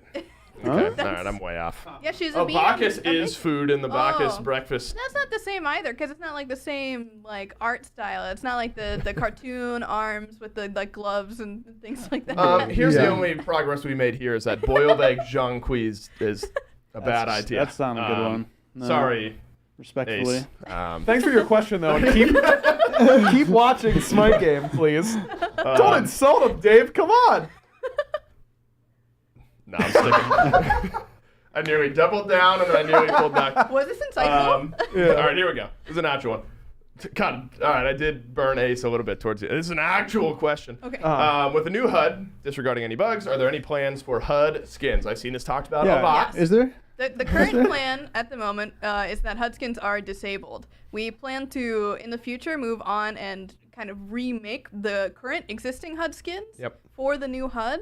And then from there is when we could create more HUD skins. It's not a guarantee, but we want to make sure that due diligence is done for the owned stuff that players already have that they bought in the past. Correct. That's a good angle to look at it through. So there's your answer. Yeah, I'm excited to see what people get done with the new HUD. I think it looks amazing when doing all the show off stuff on when we're doing all the cool show off stuff on the show. I just think it looks very clean, agreed, and up to date, and so I think it's a really cool. And I should put it out there, right? This is a hot take here. Okay. I'm gonna do a hot take here. Yeah, hit me. If you don't like the new HUD, you're just bad, right? Oh. There we go. Thoughts? Oh. Yeah, get some hot sauce in here. Right? Dave started antagonizing chat. Is that and good? Ben is right with it. I can't. You're allowed to antagonize It's the true. player base. It's just true. I am not. It's just true. Sorry. You are I'm just allowed gonna to say say that. I think this is a theme now because didn't Mike say the same thing about Mike Tara? said something similar. Yeah, he was About very Tara. antagonistic, and It's I just respect true. that. And I like it. Listen, During get my used to hot something take new. video. Grow Yeah. up. All right? During my hot take You're welcome video, to I think. said that. I just can't say said it. that also. We love poking and prodding a little bit. I was warned that this next one is a long one. I'm ready. With the change of gods that leap into, I think you wanted to talk about Yes, this we one. do want to talk about this So one. with the change of gods that leap into persistent crowd control fields, example, Nox or Ganesh 2, what was the implication of its change being an indirect, or was the implication of its change being an indirect nerf considered? And if so, will there be any adjustments for said gods affected? First things first, I think we should clarify what Yes. this person's talking about for those Yes. who did not read the notes because this is not something that we mentioned in the patch notes. Yes. So the change here is that in the past, let's say you're playing Fenrir. I, as Fenrir, am jumping into a Poseidon Whirlpool, which cripples. Yep. And normally how that would work is I would play my effects, I would play all my hits, except I would do no damage and I would not stun. And so for a long time, it's been a bit confusing as to, oh, I've done all there is to do, but I lost my cooldown, I lost my damage, and I lost my effect. But all my FX played. So theoretically, it looks like I should have done it. Right. But you did it. So the change that we have made is now that you do that, you still are crippled afterward, but the effects that you would have applied are being applied, so damage, stun, etc. All good still. So to follow up on the implications of that change is that we understand that this has technically removed some counterplay to certain things, but we also felt that this counterplay was kind of locked behind this wall, this timing of like, you really need to be in kind of the millisecond of I'm hitting at the right time with stuff like knockups or the cripples to really be getting this effect. And again, the FX, we're still playing anyway. So visually, auditorily, you are still seeing and hearing these abilities go off. So in our eyes, it felt a bit like a bug, more so than anything. And it was also really feels bad for the character that was leaping into things because you basically committed your entire movement ability and now you're stuck in a bad place and you've gotten nothing for it. Yep. So it's kind of a twofer in that way. Yeah, I think, I understand the concerns about removing counterplay and skill expression and all that kind of stuff. And that's something that particularly Lermy and I oftentimes over-index on as players who, we normally are trying to push the envelope in that direction a little bit too much. But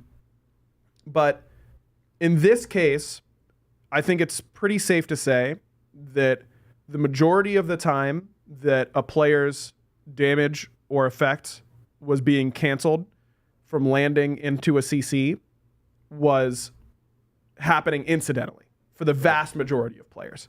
In the SPL, it's happening fairly frequently. You know, if an Odin is bird bombing in, your support who's playing Geb is good enough to time their shockwave to interrupt that with some amount of frequency. But even in that scenario, it isn't with 100% frequency because the timing window is so tight. And while yes, that feels very good for the, let's be generous here, 5%, I can't even be that generous. For the 3% of the player base who understands this mechanic and can consistently execute on it, it feels very good in those instances. For everyone else who ends up losing the damage and having no idea why and not having a very clear reason as to why, it doesn't seem worth it for an interaction that is so hard to consistently execute and so unclear visually. Because like Lermy said, the effects are going to go off. And I know we might get some comments, well, just make the effects not play. That's not how it works. Like, we can't do that. Check the box. So, simply stop it. So, in the name of visual clarity and player clarity, this is the way we would expect these abilities to happen in a vacuum. Right. That being said, it's a 10-year-old game. Precedent matters.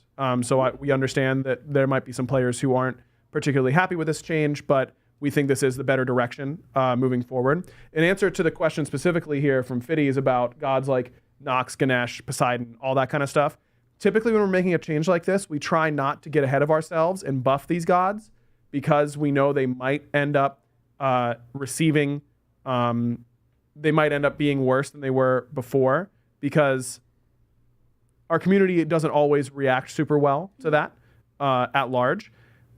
Also, again, with a change this narrow, I would be very surprised if Nox, Ganesh, Poseidon, Geb, gods that you can do this on more consistently than others, if their win rates move nearly at all from this change, I'd be pretty surprised. I'd be pretty surprised. So if they do, we will buff them 100%. Yes. Or if they need buffs, independently of this, yes, they are on our check this, next patch list. We got a list. We got a list. They're on the list, and we will buff them if it moves them. I'd be surprised if it does. On the radar, though. On the radar. You're gonna officially keep poking at. Then you got one from chat here. Oh no. Is boiled egg? Oh no, sorry, different one. Do you think that Anubis needs an urgent nerf, dominating mid and solo lane? Should I sprint back to my house to nerf Anubis as soon as humanly possible? Yeah, the alarm bell's ringing. So I'll ask this in two different ways. Do you feel like Anubis has been dominating mid and solo? And if so, do you think, from your perspective, in need of some tweaks? I don't know. It's kind of hard to judge that character because there's a certain thing of perspective from just playing against it. A guy that you haven't played against in a while is always going to be more impressive when just jumping right into the meta on something. Obviously being able to move in your one, that's a huge thing. He still has the same exact counters as he did before. I would say it probably has to do less with the character and probably more with the items than anything. So I would say, speaking on that sense, I don't think Anubis should probably get any nerfs. There's nothing like crazy number damage. Other characters do the same amount of damage, just not obviously what he can do. And the way he does it, which makes it more impressive. But the more and more that you play versus a character, the more you'll get to know, and then the more counters that will go into a character. And then it'll even out, understandably. Right. I would understand if Anubis's win rate goes up, right? That's just kind of a feature of not playing against the character in forever. It's just going to happen. But it'll level out once people understand what the character does and what he does well. But yes, he does use the mage items that are currently very good, very well right now. But so do a lot of the other mages. And some of them have been adjusted for admitting his role's OP? Well, he didn't say for that. now, right? For now, we'll see. Yeah, I can't say my role is OP or not because there are two devs here. No, so my role sucks. Smart man. It stinks. Yeah, my role sucks, and tanks are really OP right now. Really OP. So are junglers. Write that. Okay, write that I'll take a note to compare with our data. Junglers sprint home. OP. Yep. Actually, speaking of jungle, the devs, you guys have a question about jungle starts. With how the new game starts in Conquest, can be the difference between starting behind or not, do you foresee making it a little easier for players to understand how/where to pull the camps? This is such a difficult question. Yeah, it is hard. Because even we, at the end of the day, don't 100% know where the starts are going to be, why starts are going to happen, because teams will innovate it all the time. Right. The start that we did in development was not the same start that we ended up with seeing in live, especially for 10-1 when leashing was the go-to. We did not test pulling all 3 camps to the back camps. Right. And so things like that can happen. So we're always keeping an eye out, looking at streams, looking at pro teams, looking at even inexperienced players to see how they're doing this. So I think as good of an intention as it is to add more understanding of how to do this, with the frequency of how much it changes and how unfortunately bad it would look if we were wrong, it would be tough to say for sure that we could do this. And that's not to say that we don't do it in general. We have, tutorials of Conquest, and for very, very beginner players, we have like the average thing that you should do. Yeah. But if you're looking for that nitty gritty, what is going to min-max me? How am I getting to level 2 fastest? It is just kind of a little bit out of our hands. Yeah, but that's the beauty of like MOBAs, right? Yeah. Is how intricate you can really break stuff down into. So there might be like an accepted start. Yeah. But with different compositions, different players on the opposing side, if you want to get to lane faster versus more experience, whatever. I mean, there's so it's many probably hard to nail down. This is the start. Yeah. Yeah. Put blinking lights towards the. I'm sure that's not what Lord of Blades meant, but I mean, it's hard to. It's something that in an ideal into. world we would love to do something like this, but like Lermy said, the amount like these things take so much time.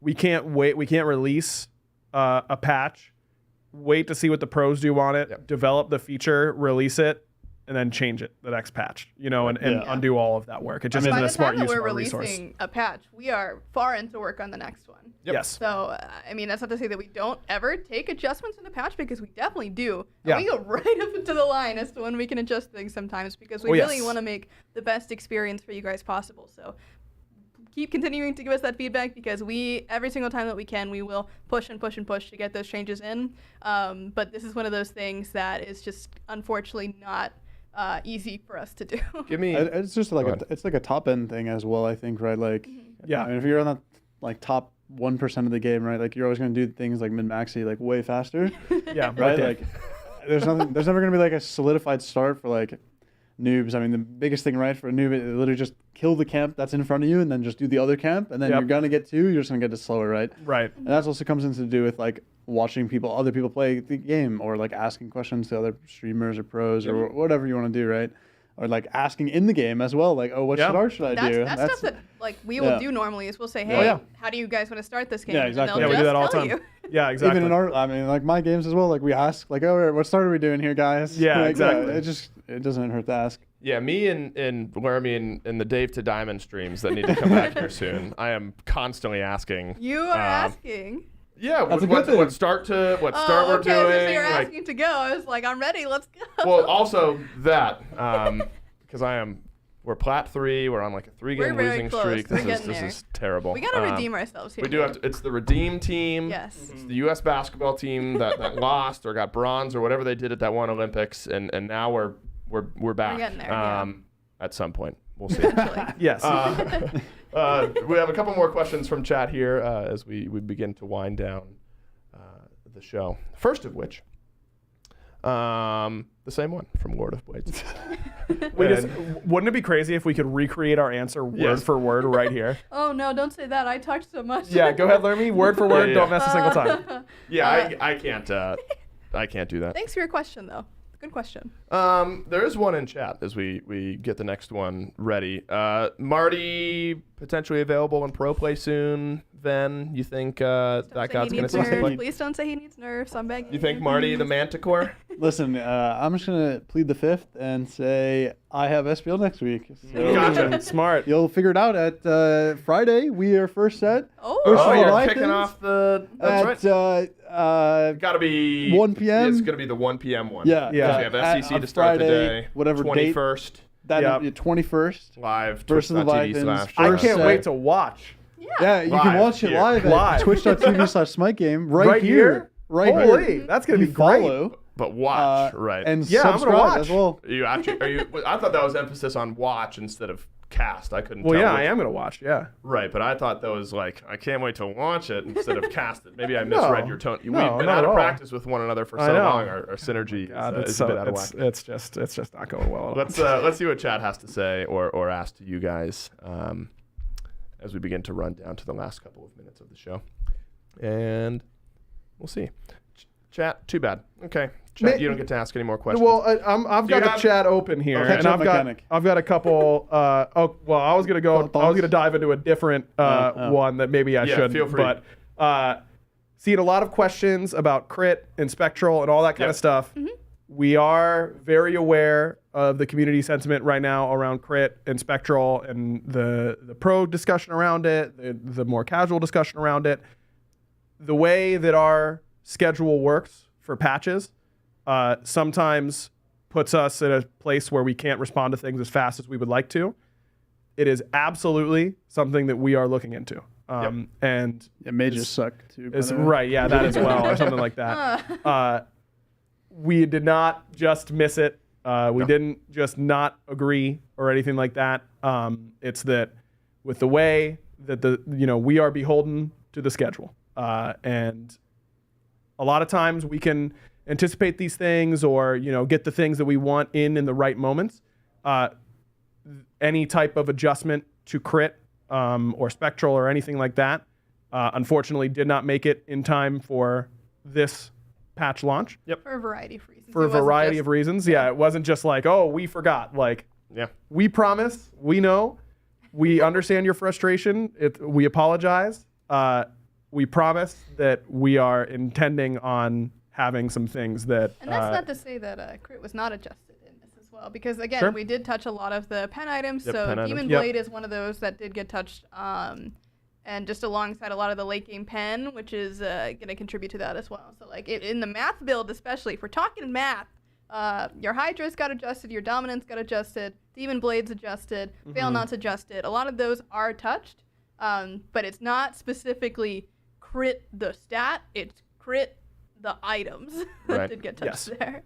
We're going to wind down here shortly. I do have a non-serious question. I'm actually not sure there's even a great answer to this.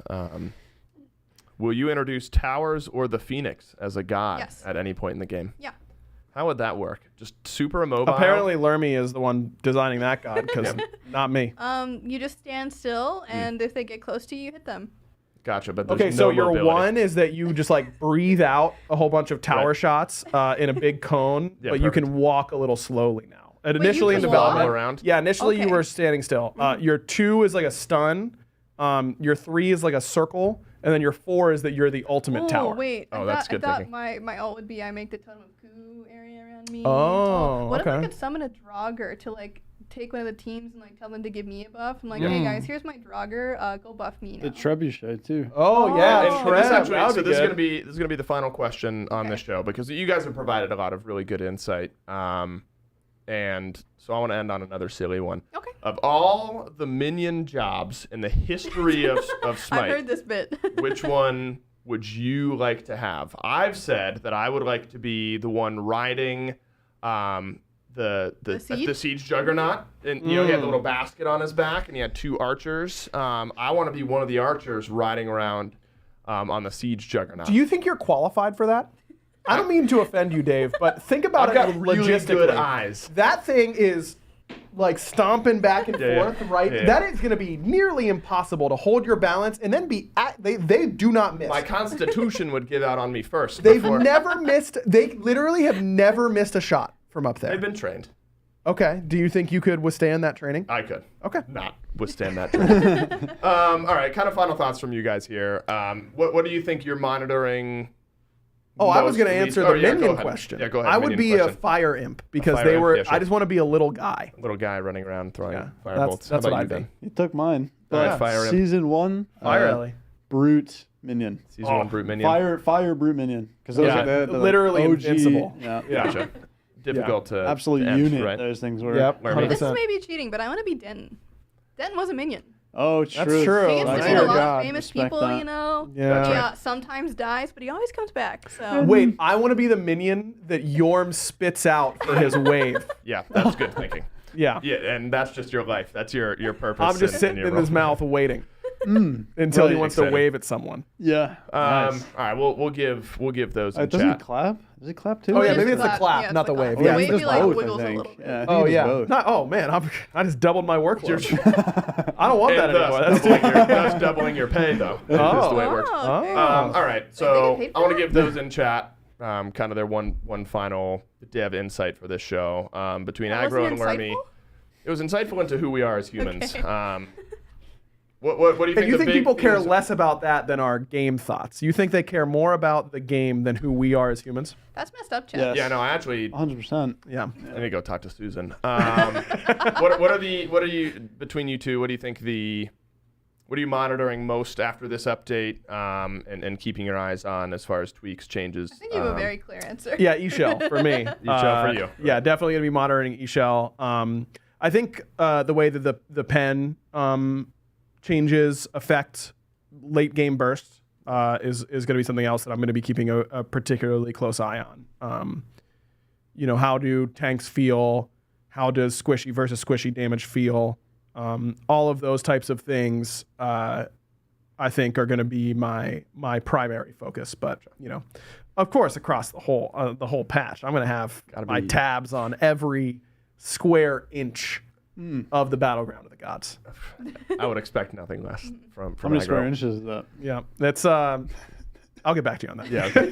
Lermy, same answer as Aggro. Different. Do you have? Pretty similar, right? Gotcha. I think for me, it's really going to be how the late game feels. Because the big pen changes, especially, I'm going to be on the lookout, whether that's Discord, Reddit, Facebook, Twitter, Twitch, all those platforms. We're watching. We're That's looking. right. We are. So if you got any feedback, please let us know. And of So course, watch we ourselves will be on the battleground of the gods playing of it course. as well. So Yeah, we watch gotta out for the playtest our Dave own cues. changes. Yeah, Why got we to. never do that? I mean, Got to. if you're hitting the queues between 1 to 4 a.m., I'll be in those. Okay, so make sure A you're few in hours those. before that, it'll be the Dave Lermy queue. So Exactly, watch out on exactly. the rank scene.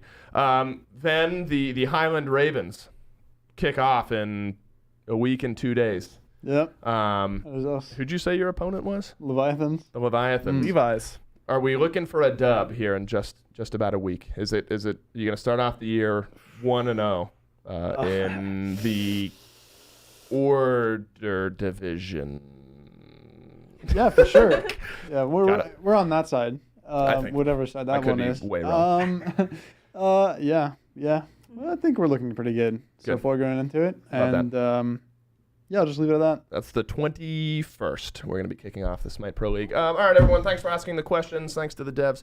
Thanks to Ven for sitting down for the Dev Insight Show. Until next time, enjoy SMITE. We'll see you on the battleground. Bye. Teach it. Maybe for real this time? Yes! Yes!